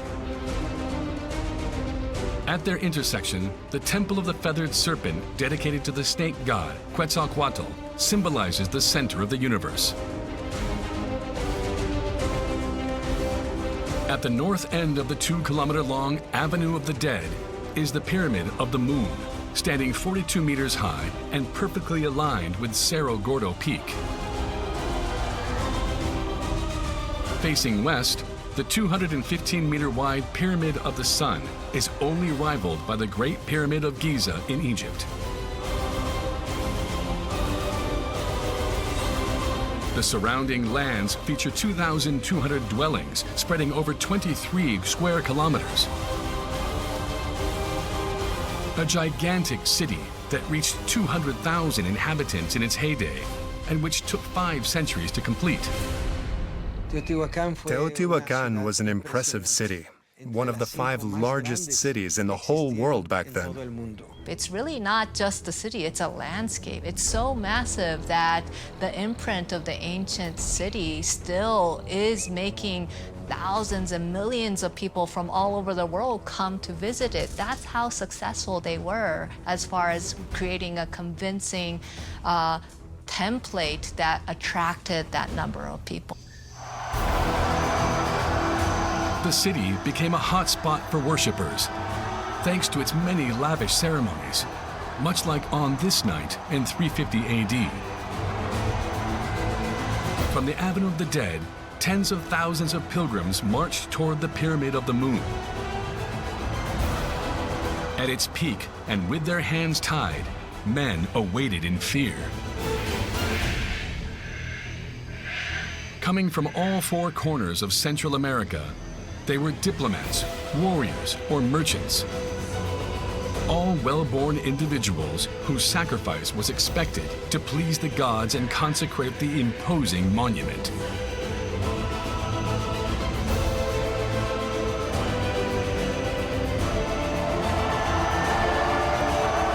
With a swoop of the razor-sharp obsidian axe, the men were beheaded. They all suffered the same fate, and their corpses were placed in the heart of the Great Pyramid. Every culture in the world practiced sacrifices, even the Romans and the Greeks. They all practiced human sacrifice, but it was something very special here. It was deeply rooted in daily life, whether as self-sacrifice, collective or familial sacrifice, or even entire neighborhoods. You don't select just anyone for sacrifice. They have to be specific individuals selected for becoming the ultimate sacrificial victims, representing the state that are able to fulfill the function of a successful ritual dedication. For what reason? Well, it was a way to guarantee the durability of their landmarks. And when they wanted to build a new monument, they had to carry out a new sacrifice. The more they gave, the more they expected to receive. While it is the most impressive, Teotihuacan is also the most mysterious city of Mesoamerica. Its civilization left no trace behind, and its true name fell into complete oblivion. It was only centuries after its fall that the Aztecs, standing before such perfection, gave the city the name of Teotihuacan, meaning birthplace of the gods. One question has continued to plague archaeologists ever since. Who built this most incredible pre-Columbian city?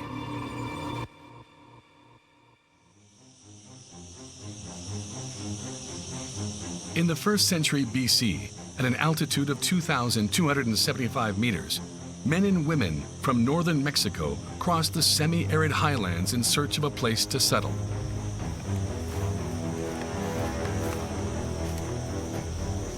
A journey that would lead them all the way to the Valley of Mexico. I believe that there were people back then who were geomancers. Geomancy is a little-known gift. Those who have it are able to determine where a city should be founded. And they moved into the Valley of Mexico, which is a rich, rich valley. And because of the richness of the soils and so on, they were able to pull people together physically and still support them. An abundance that would draw an ever-increasing number of migrants to Teotihuacan in just a few decades.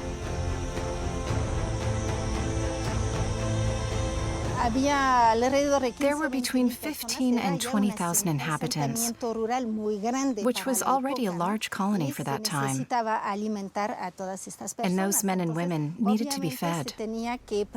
So they obviously had to figure out a way to increase the yield of their crops. A soaring population that pushed city leaders to rethink traditional agricultural practices. A food shortage would have clearly been fatal to the young city.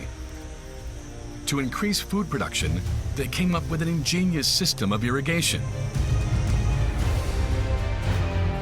Fed by rainwater, 2 reservoirs, each 500 meters long, 5.5 meters wide, and 1.4 meters deep, irrigated large expanses of agricultural land. The water was pulled by gravity into grooves carved into the bedrock, which maintained constant humidity in the thin layer of arable soil. A complex system that allowed for multiple harvests annually, much to the prestige of the city's elite. It's highly likely that the group that oversaw the planning and construction of the system started to gain more and more power. The political authority of Teotihuacan is very well contested, right? Some people say that it was a type of collaborative rulership, and some say no, it was a very traditional autocratic rulership, which one ruler that resided over the city itself. The reason we're contesting it so much is because, one, we don't have a writing system, so we don't have a history of, the Maya area. They have lavishly engraved epigraphic records of every ruler, every affair he had. We don't have that at Teotihuacan. The second thing is that we don't actually have a burial of a king. So a centralized authority, it doesn't have to be one person, but it's much easier if it is. So until I see evidence for the contrary, I think it's really important to keep that in mind. Whether or not they shared their power, the city's elites definitely had some serious competition in the region.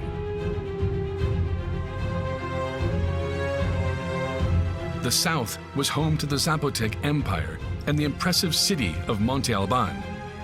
To the east was the powerful Maya civilization and its monumental cities of Nakbe and Calakmul. And just a day away on foot to the southwest was Cuicuilco, the largest urban center in the Valley of Mexico at the time. And all of these cities were home to monumental pyramids. Religion played a fundamental role in the creation of the world for the ancient people of Mesoamerica. There's not a single city that wasn't built around a temple. It was a central, cohesive element. Pyramids are really artificial mountains. They are able to bring to life, it's not just a mountain, but it's the mountain where the ancestor spirits are living. That's how you communicate with your ancestors. It's about being able to connect with the community and the gods and the whole ecological order by building these mountains. Teotihuacan didn't simply want to rival its powerful neighbors. It wanted to dominate them. To that end, builders needed to devise a city unlike any other and make Teotihuacan the beacon of a new era.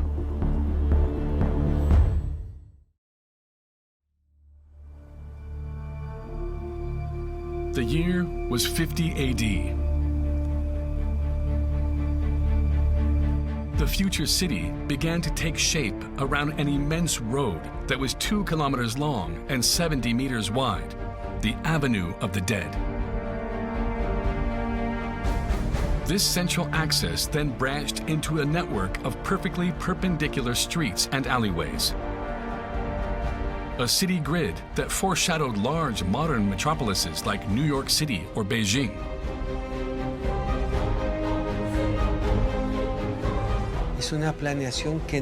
It was urban planning on an unprecedented level, anywhere in the world. That's why we consider Teotihuacan to be the most perfect example of urban planning. They were like Martians. They pulled in people into this highly organized city on a grid system. This was like nothing before. That would have required something like that to be impressive, to make a statement of power.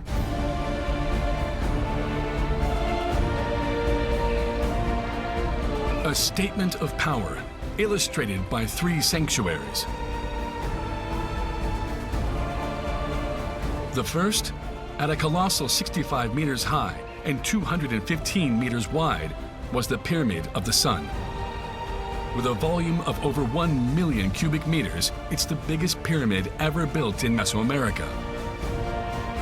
This pyramid was the megaphone of Teotihuacan. This is what everybody looked towards. No matter if you're a farmer in the hinterlands of Teotihuacan, you saw the pyramid, you saw what was going on, you saw the smoke signal. It doesn't matter where you live.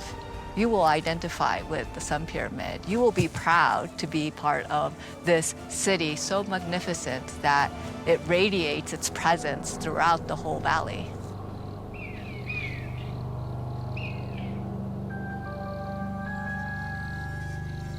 A pyramid dedicated to the most sacred star of Mesoamerica, the sun. The structure was precisely oriented 15.5 degrees east of astronomical north. The western wall is perfectly aligned with the setting sun on August 12th, which marks the beginning of the dry season, and on April 29th, which marks the beginning of the rainy season. They were sky watchers. They were scientists and astrologers that interpreted the sun, predicted eclipses, understood the Venus cycle. And so it's really incredible to understand how meaningful this place was. The exact, movement of the stars and making their time system and so on was astrology. And, in some of these, people say, well, they could predict the seasons and when to plant. That's quite ridiculous. The farmers knew about this a lot better than the kings. And so these things had a religious meaning. A pyramid connected to the stars, but also used to keep time. That's because the Teotihuacanos designed the building according to ancient Mesoamerican calendars. The Hab, comprised of 365 days, symbolizing the solar cycle. And the Solkin, a ritual calendar of 260 days, divided into 13 months of 20 days each.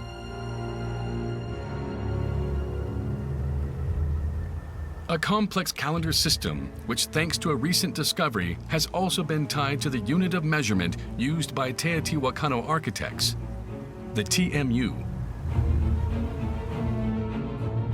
A standard length of 83 centimeters, corresponding roughly to the distance between a human's fingertips and their heart. What's fascinating about this measurement unit is that they actually tell us a little bit about how they were able to materialize what they saw into the sky and how they interpret that physically into the walls, the rooms. Therefore, the 215-meter width of the Pyramid of the Sun corresponds to 260 TMUs, the exact number of days on the ritual calendar. The pyramid was surrounded by a 34-meter-wide platform, bringing its depth to 431 meters, or 520 Teotihuacan measurement units, twice the symbolic number of 260. When I say the Teotihuacanos were ingenious engineers, I'm not kidding. They really were able to not only kind of make it look nice, it actually really made you embody the cosmos by just walking through the city itself. What a better way to experience Teotihuacan than embodying their understanding of the whole world works through experience. But beyond symbolism, the architects needed to figure out how to erect such a massive monument. To do so, they relied on an unexpected ally. Popocatépetl, a volcano located 100 kilometers to the south of Teotihuacan, which had been forming the foundation of the Valley of Mexico for thousands of years. An almost inexhaustible supply of volcanic rock was extracted by workers from dozens of underground quarries all around the city.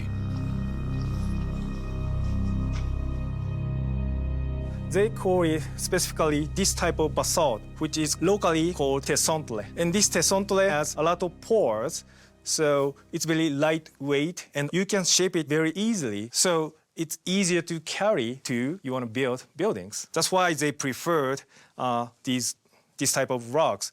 But they were not available on the surface. They had to dig below the tepetate layer.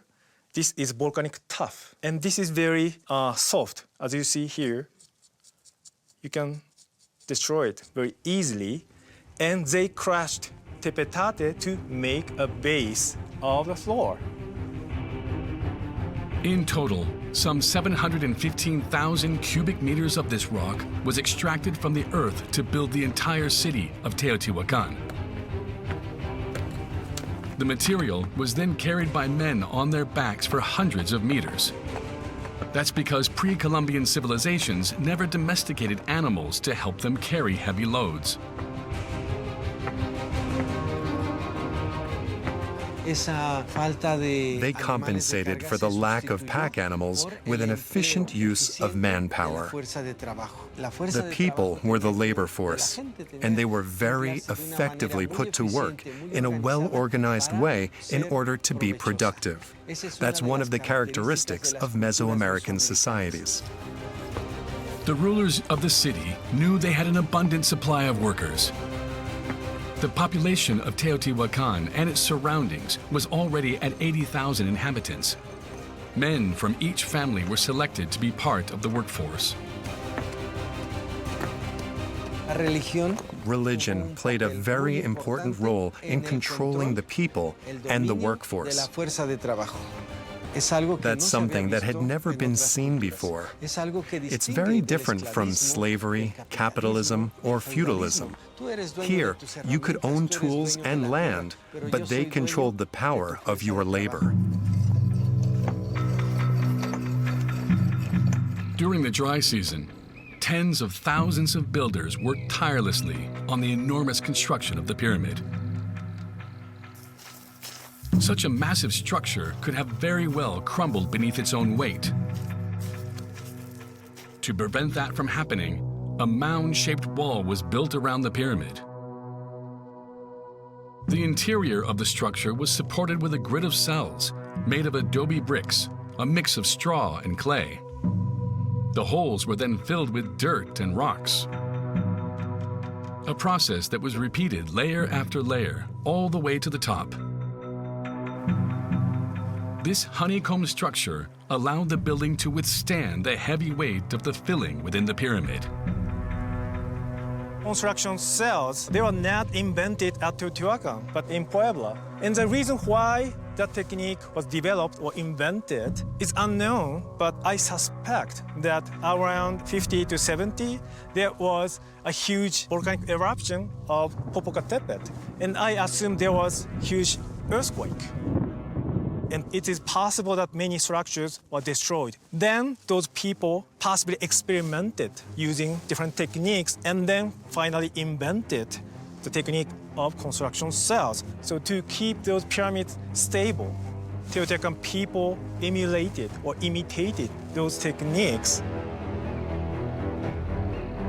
The Pyramid of the Sun is the mightiest structure ever built by manpower alone. How long did it take the Teotihuacano people to build it? No one really knows. Although many archaeologists share similar beliefs about the answer, a recent experiment has shed new light on the conversation.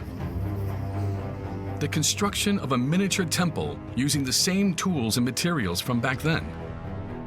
We completed the whole process in 2 weeks with 4 workers. And the most intriguing thing I learned through this process is that we try to keep the walls flat, but actually we failed. It was not possible for us. I still do not understand how Teotihuacan people did it, especially for large buildings.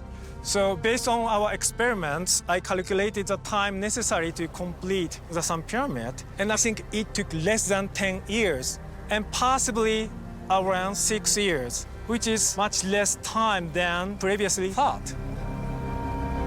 An achievement that continues to impress and puzzle archaeologists some 2,000 years later. How could the same people who built such structures disappear without leaving behind any clues about their identity?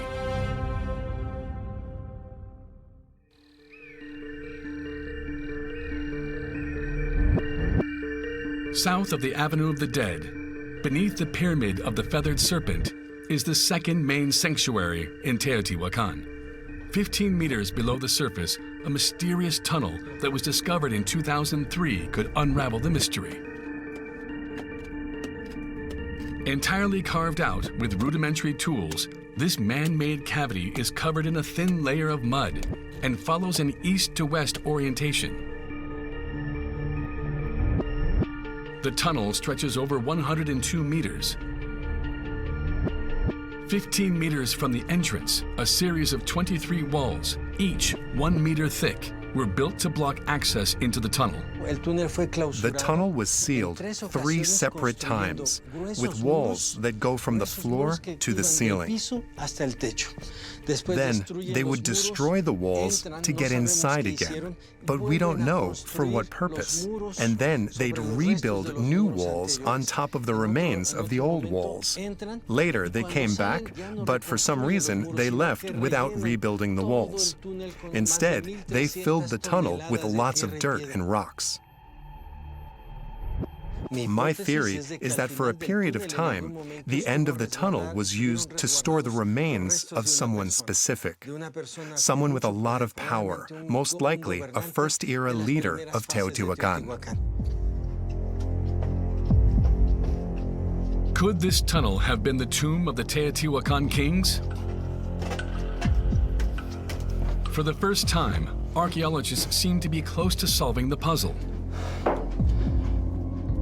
At the end of the first section, which is 65 meters long, the narrow tunnel suddenly drops. The majority of the tunnel's first section was dug about 15 meters below the surface. And this here is deeper. It goes down to 17 meters. I think this whole section must have been how they accessed what we believe to be the most sacred and important spot of the entire tunnel. I believe it's the gateway to the real world, the truth, and the real underworld. An intriguing sparkle in the rock attracts the eye. A phenomenon that's far from natural. The entire tunnel must have been covered with this sparkling mineral powder. It's made of 3 minerals, pyrite, hematite, and magnetite, which were brought here from far away and painted on these walls, the ceiling, and even the floor of the tunnel. It must have been an extremely important religious experience to enter here, in total darkness, with only the light from your torch. As the flame flickered, it must have looked like the sky and the stars of the underworld.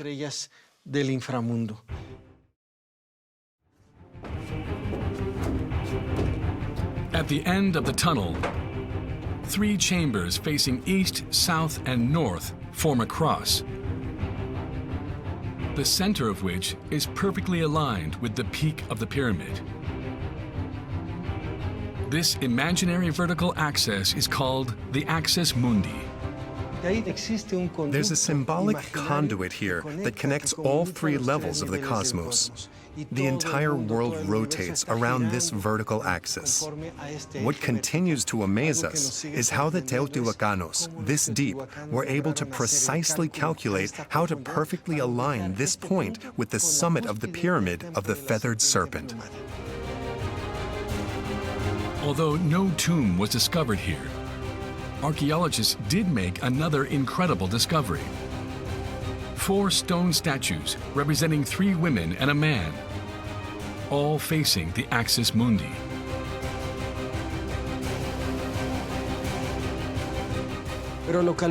We discovered the remains of another sculpture, much larger than the 4 others. It appears to have been a male figure. It was naked, like the others, but all we found at this spot was a foot, and 100 meters further, a leg. We believe that means that when the Teotihuacanos came into this place, likely to desacralize the tomb of the man who was buried here, they also destroyed the sculpture, which likely represented him. From what we know, the Teotihuacanos were iconoclastic. They destroyed the symbols of power associated with a person at the time of their death. Sacred rituals must have been carried out here. Rituals like this king's ceremonial burial. A man whose influence spanned far beyond the city's borders. When the funeral ceremony took place, the entire Mesoamerican world sent gifts, presents to accompany the dead king that was buried here. It must have been a very important event that affected the entire Mesoamerican world. Although the name of this king has forever been forgotten, The tens of thousands of offerings left in the tunnel could provide important insights into the Teotihuacan civilization. They include objects made of jade or amber, as well as finely carved shells, many of which share something in common. They're all from Maya civilization. There is nothing specific to Teotihuacan here. Everything is 100% Maya. We've been able to decode them thanks to similar artifacts found on Maya sites that are much older than Teotihuacan. This glyph is very important. It means Ahau, and Ahau means king. It's most likely connected to the structure of power in Teotihuacan. That's why I think that the Mayas greatly contributed to the creation of the ideology, the magical thinking, and the religious identity of Teotihuacan. The Teotihuacanos didn't create any myths. They just borrowed the myths of the ancient Mayas. And then they presented themselves as the creators and the masters of the world. But in reality, all the origins of this is Maya.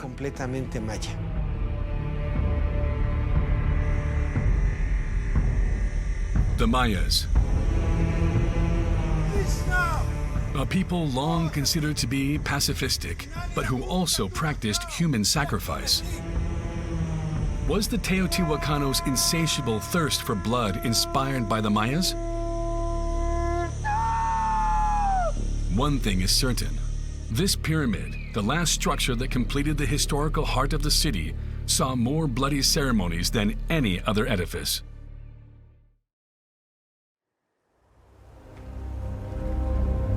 Located at the far north of the Avenue of the Dead, surrounded by 14 other pyramid structures, lies the city's third key religious sanctuary, the Pyramid of the Moon. 46 meters high, 149 meters wide, and 168 meters deep, it is built on multiple levels connected by monumental staircases. It has been heavily explored since the first Central American expeditions, and 345 meters of tunnels have been dug here in hopes of unraveling its secrets. The excavations revealed incredible discoveries. The Moon Pyramid was constructed over a sequence of time. So imagine an onion. It started off as a small dirt mound, and then they built over and over until it became larger and larger. And so we know from doing tunnel excavations at the core of the pyramid that there were 7 building phases. The first pyramid, which is only 23 meters wide, was designed to support the second, and the second supported the third. This system allowed to limit the amount of backfill needed for each step. In total, 7 pyramids were built over 3 centuries at the northern limit of the Avenue of the Dead. One of the most important kind of dimensions of the city was the front of the Moon Pyramid itself. It always had to start from that point because this point to, for example, the end of the Avenue of the Dead was a certain number of measurement units. And so that's why they decided that they always have to have the pyramid start from this section. The Avenue of the Dead is 2,156 meters in length, which corresponds to 2,600 Teotihuacan measurement units, meaning 10 times the number of days on the ritual calendar. Striving to preserve the exact length of the Avenue of the Dead, the Teotihuacanos gave the Pyramid of the Moon a very particular shape. Originally, it was a kind of mound that grew 3 times. When they build the 4th construction pyramid, it becomes much larger. It becomes what we know as a monumental scale, right? So when they decided to add an adosada structure, that's an annexed platform on top of the main body of the pyramid, they decide to cut the edges of the smaller mound and then build another main pyramid behind it because that front had to be maintained. So they're building over from the front into the back. An important religious symbol, the Pyramid of the Moon was key to the strategy adopted by the leaders of Teotihuacan. to make this city the most popular site of pilgrimage in Mesoamerica. You could consider Teotihuacan the great Mecca of Mesoamerica. That's why we think this large street, the Avenue of the Dead, which is over 70 meters wide, was designed to receive thousands of people from all over Central America. You could imagine that on certain occasions, you would have parades where people will be looking onto the avenue, all of the people walking into the dedicatory space. The conch shells, you could hear them in the background, but also the screeches and the roars of the pumas and the eagles. And this would blow them away. I mean, all those things painted now. And they would go back and be impressed and take some, Teotihuacan influences with them. These pilgrims spread the word of Teotihuacan's grandeur across all of Mesoamerica. Thousands of them journeyed here to partake in lavish ceremonies that marked the start and end of each phase in the construction of the Pyramid of the Moon.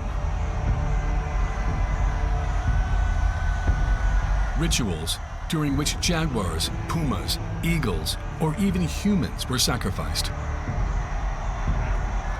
The great priest would finish off his victims by ripping out their hearts. The corpses were then buried in one of 6 burial chambers within the pyramid's filling, all precisely aligned along a north-south axis. The way that they are arranged within the dedicatory space is very important, both its orientation, but also the quantity. Certain numbers keep reappearing. For example, certain calendric numbers, like the number of days, months of years. The number 18 comes up significantly. It's the number of golden eagles that were sacrificed in burial 6. Half of this number, 9 were sacrificed in burial 2. I think so far, everything about Teotihuacan is intentional. It's just incredible to think about how they were able to conceive of such a master plan and not only think about it, but execute it. It was these 3 sanctuaries that made Teotihuacan the most important religious center in all of Mesoamerica. And yet, barely 2 centuries after its rise, the city underwent a new revolution.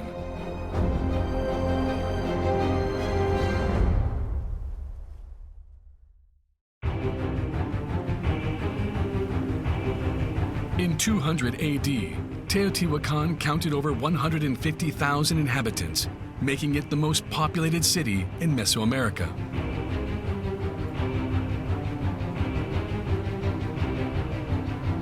On either side of the Avenue of the Dead and its lavish temples, entire neighborhoods sprang from the earth. These residential complexes, much like the Great Pyramids, were subject to very strict rules of construction.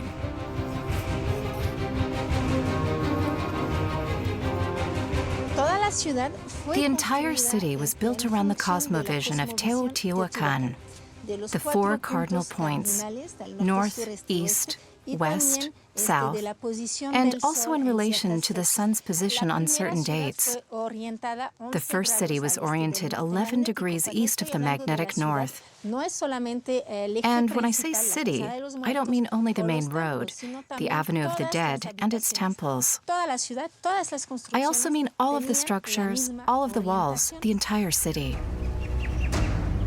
Tens of thousands of dwellings that the new king wanted to tear down as the ruler wanted to impose a radical change to the city's interpretation of cosmogony.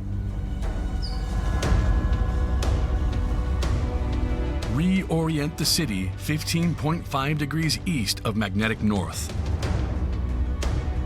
A change that would lead to a large part of the city being destroyed and rebuilt to fit the new layout.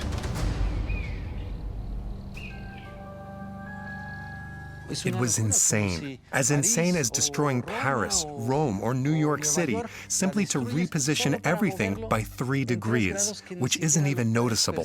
This is a tremendous amount of planning, engineering, and infrastructure to get it right. Remember, they didn't have the total stations we have today to make sure that alignment is completely accurate. And the people residing in these locations didn't just squat down. And so it's amazing to think about as far as what it took to convince the already settled people to reorient, because it's not just reorienting a building, it's reorienting the way that you walk, the way that you have access in and out to the city center and in, right? Getting your way to the marketplace. It orients your daily life in a very fundamental way. How could one king, as powerful as he may have been, impose such a radical change upon his people? The answer lies perhaps within the structure of the living quarters itself, an iconic part of the city.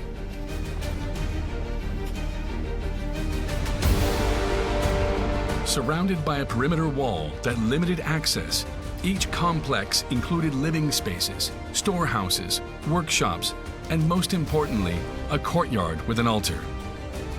A central element controlled by the priests, where domestic religion was practiced. The priests controlled the production of all objects made in this space. They distributed the raw materials and collected many of the finished products, which then they offered to the city's elites. The weight of the local religion was felt on every level. It was everywhere, whether you were at home or in the biggest temples. It was one of the ways that the elite controlled the broader population. Like the Great Pyramids, the entire city was painted in red pigment extracted from a stone, hematite. In the luxury dwellings reserved for the elite, walls were decorated with ornate frescoes of scenes strictly controlled by the state.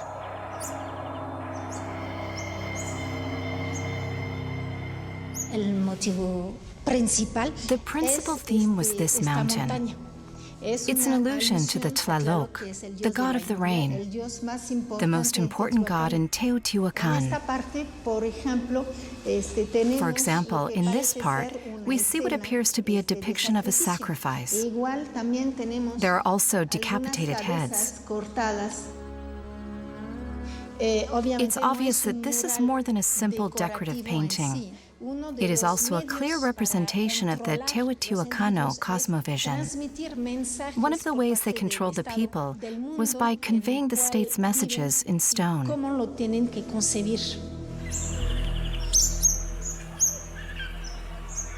2,200 living quarters spread across 23 square kilometers and overtook land that had once been used for farming. To continue to grow their city, the leaders of Teotihuacan made what could be considered a surprising decision. Around 150 AD, they closed all of the hydraulics, which required great effort, and they stopped cultivating their own food. Why would Teotihuacan stop its own food production? The Teotihuacan Valley is actually very small, so even if they had dedicated all the available land to agriculture, that still wouldn't have been enough to feed a population greater than 30,000 people. But there were 200,000 men and women living in Teotihuacan, which means that most of the food consumed in the city was imported. A dependence that could become the city's Achilles heel. The Teotihuacanos made a very risky bet and decided to make the city the largest artisanal production center in Mesoamerica. To that end, they shifted their focus to a strategic resource that was widely available in the valley: obsidian. A volcanic rock with exceptional physical properties. Obsidian is a volcanic rock with very sharp edges. It was the only material they could use to make blades for sacrifices or weapons. We believe there were numerous workshops in the city that were dedicated to making objects out of obsidian. We know that obsidian played an extremely important role in the city's economy, and we found obsidian artifacts in other places far away from Teotihuacan. Now the greatest economic power in Mesoamerica, Teotihuacan attracted traders from all over Central America. Entire neighborhoods of foreigners began to spring up. The Zapotec neighborhood, located 3 kilometers west of the Avenue of the Dead, was specialized in the production of stucco. In the northwest, there was a neighborhood that regrouped people from the Veracruz region and the Maya lowlands. Today, Teotihuacan would have been a multi-ethnic city, like New York City or Paris, where people from all over the world dress and speak in a variety of ways. It seemed like nothing could stop the incredible growth of the city. A regional power up until then, Teotihuacan was about to take a new step in its quest for domination.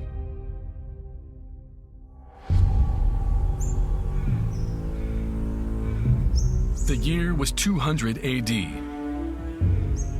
In the Valley of Mexico, Tlalnacaleca and Cuilco, Teotihuacan's biggest competitors, started to crumble. No one really knows why. And yet, at the same time, construction on a new pyramid in Teotihuacan seemed to mark the end of a battle, of which the city emerged victorious.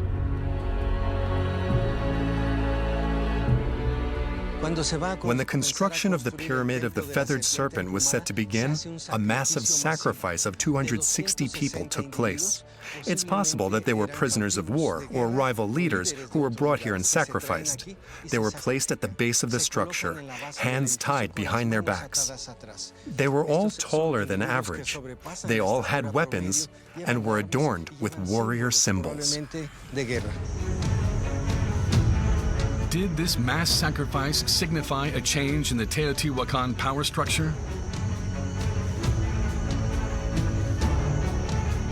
Built directly above the old tunnel, this new pyramid was dedicated to Quetzalcoatl, the powerful feathered serpent. The feathered serpent brings this emblem of time and the creation of new time on its back. And the way that this was materialized is by embedding a whole military army within the nucleus of the structure where this feathered serpent is meandering on its frontal facade, right? So it's a very powerful message that reflects the arrival of new rulership. A new sovereign had thus taken control of the city. An authoritarian leader whose goal was to make Teotihuacan the first empire of Mesoamerica. The new pyramid was meant to surpass everything that had been previously built. To do so, architects had to adapt a new style: talud tablero. This style uses an inward sloping wall, the talud, to support a vertical slab that's perpendicular to the ground, called the tablero. This technique created significant areas of ornate facades that further served the state's propaganda. The Feathered Serpent Pyramid was very innovative at that time period because of the integration of three-dimensional sculptures with the building. Originally, those sculptures were painted with a lot of different colors, including green, white, black, and also yellow. Usually, Mesoamerican pyramids were painted in just one color. So I can imagine that those viewers were highly impressed, because they had not seen the same thing before. We think that those Teotihuacan elites wanted to impress people by inventing something new, which is associated with the new order established with the building of this pyramid. Carved out of heavy blocks of andesite, the sculptures seem to float on the sides of the building, an illusory effect created by an ingenious system. In order to integrate three-dimensional sculpture into the building, they invented a new technology called tenon sculpture. So here we see the serpent head, and this part is called a tenon. In order to suspend the heavy rock, a cantilever on one end of the stone is slid into a hole in the side of the facade. Within the pyramid, a chamber made of heavy stone holds up the sculpture by counterbalancing its weight. So that sculpture does not fall. This was unique in Mesoamerica, and we don't see the same technology before and after Teotihuacan. Previously conducted in a highly intimate setting within the tunnel, the rituals for the transmission of power now took place in public. To that end, the Pyramid of the Feathered Serpent was incorporated into an architectural complex of over 160,000 square meters, designed as an enormous stage, La Cittadella. Surrounded by a 9-meter-high platform, this closed, watertight space was made to carry out an incredible spectacle at the arrival of the rainy season. The myth we're told about ancient times, which no one can remember, was that there was only water, only the sea at first. Thanks to divine intervention, a sacred mountain rose up from the sea. That moment marked the start of the calendar and the passing of time. We have proof that the Teotihuacanos flooded the square. It was their way of representing the primitive sea from which the sacred mountain had arisen. More than just a city, Teotihuacan now embodied a myth, the original place where the universe was created. Its influence stretched far and wide, from the Maya lands in the south to the northernmost limits of the Mexican territory.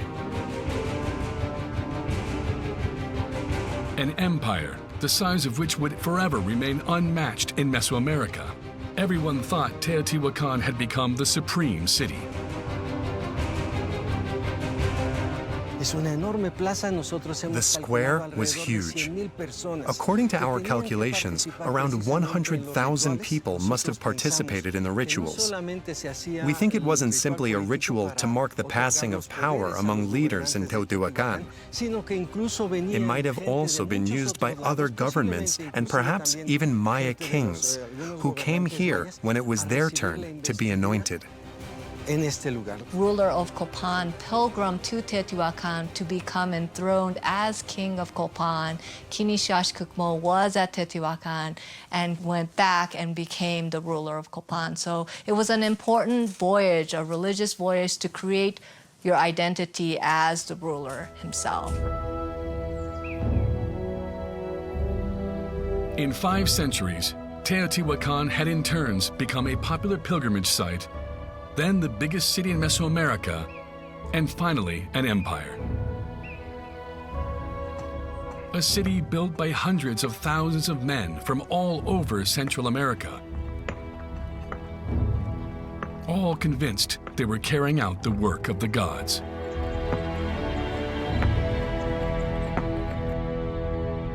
And yet, in 650 AD, although no major construction had been undertaken in over 2 centuries, dissident voices seemed to rise over the city.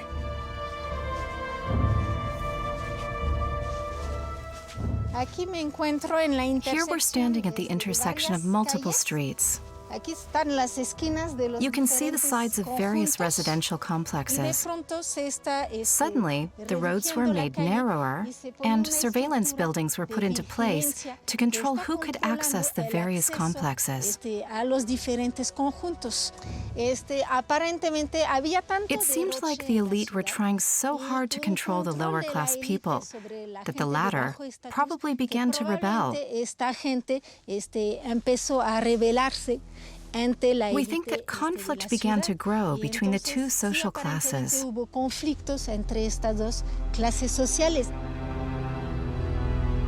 The The repressive measures provoked the anger of the Teotihuacanos. A wave of violence started to spread in the city streets.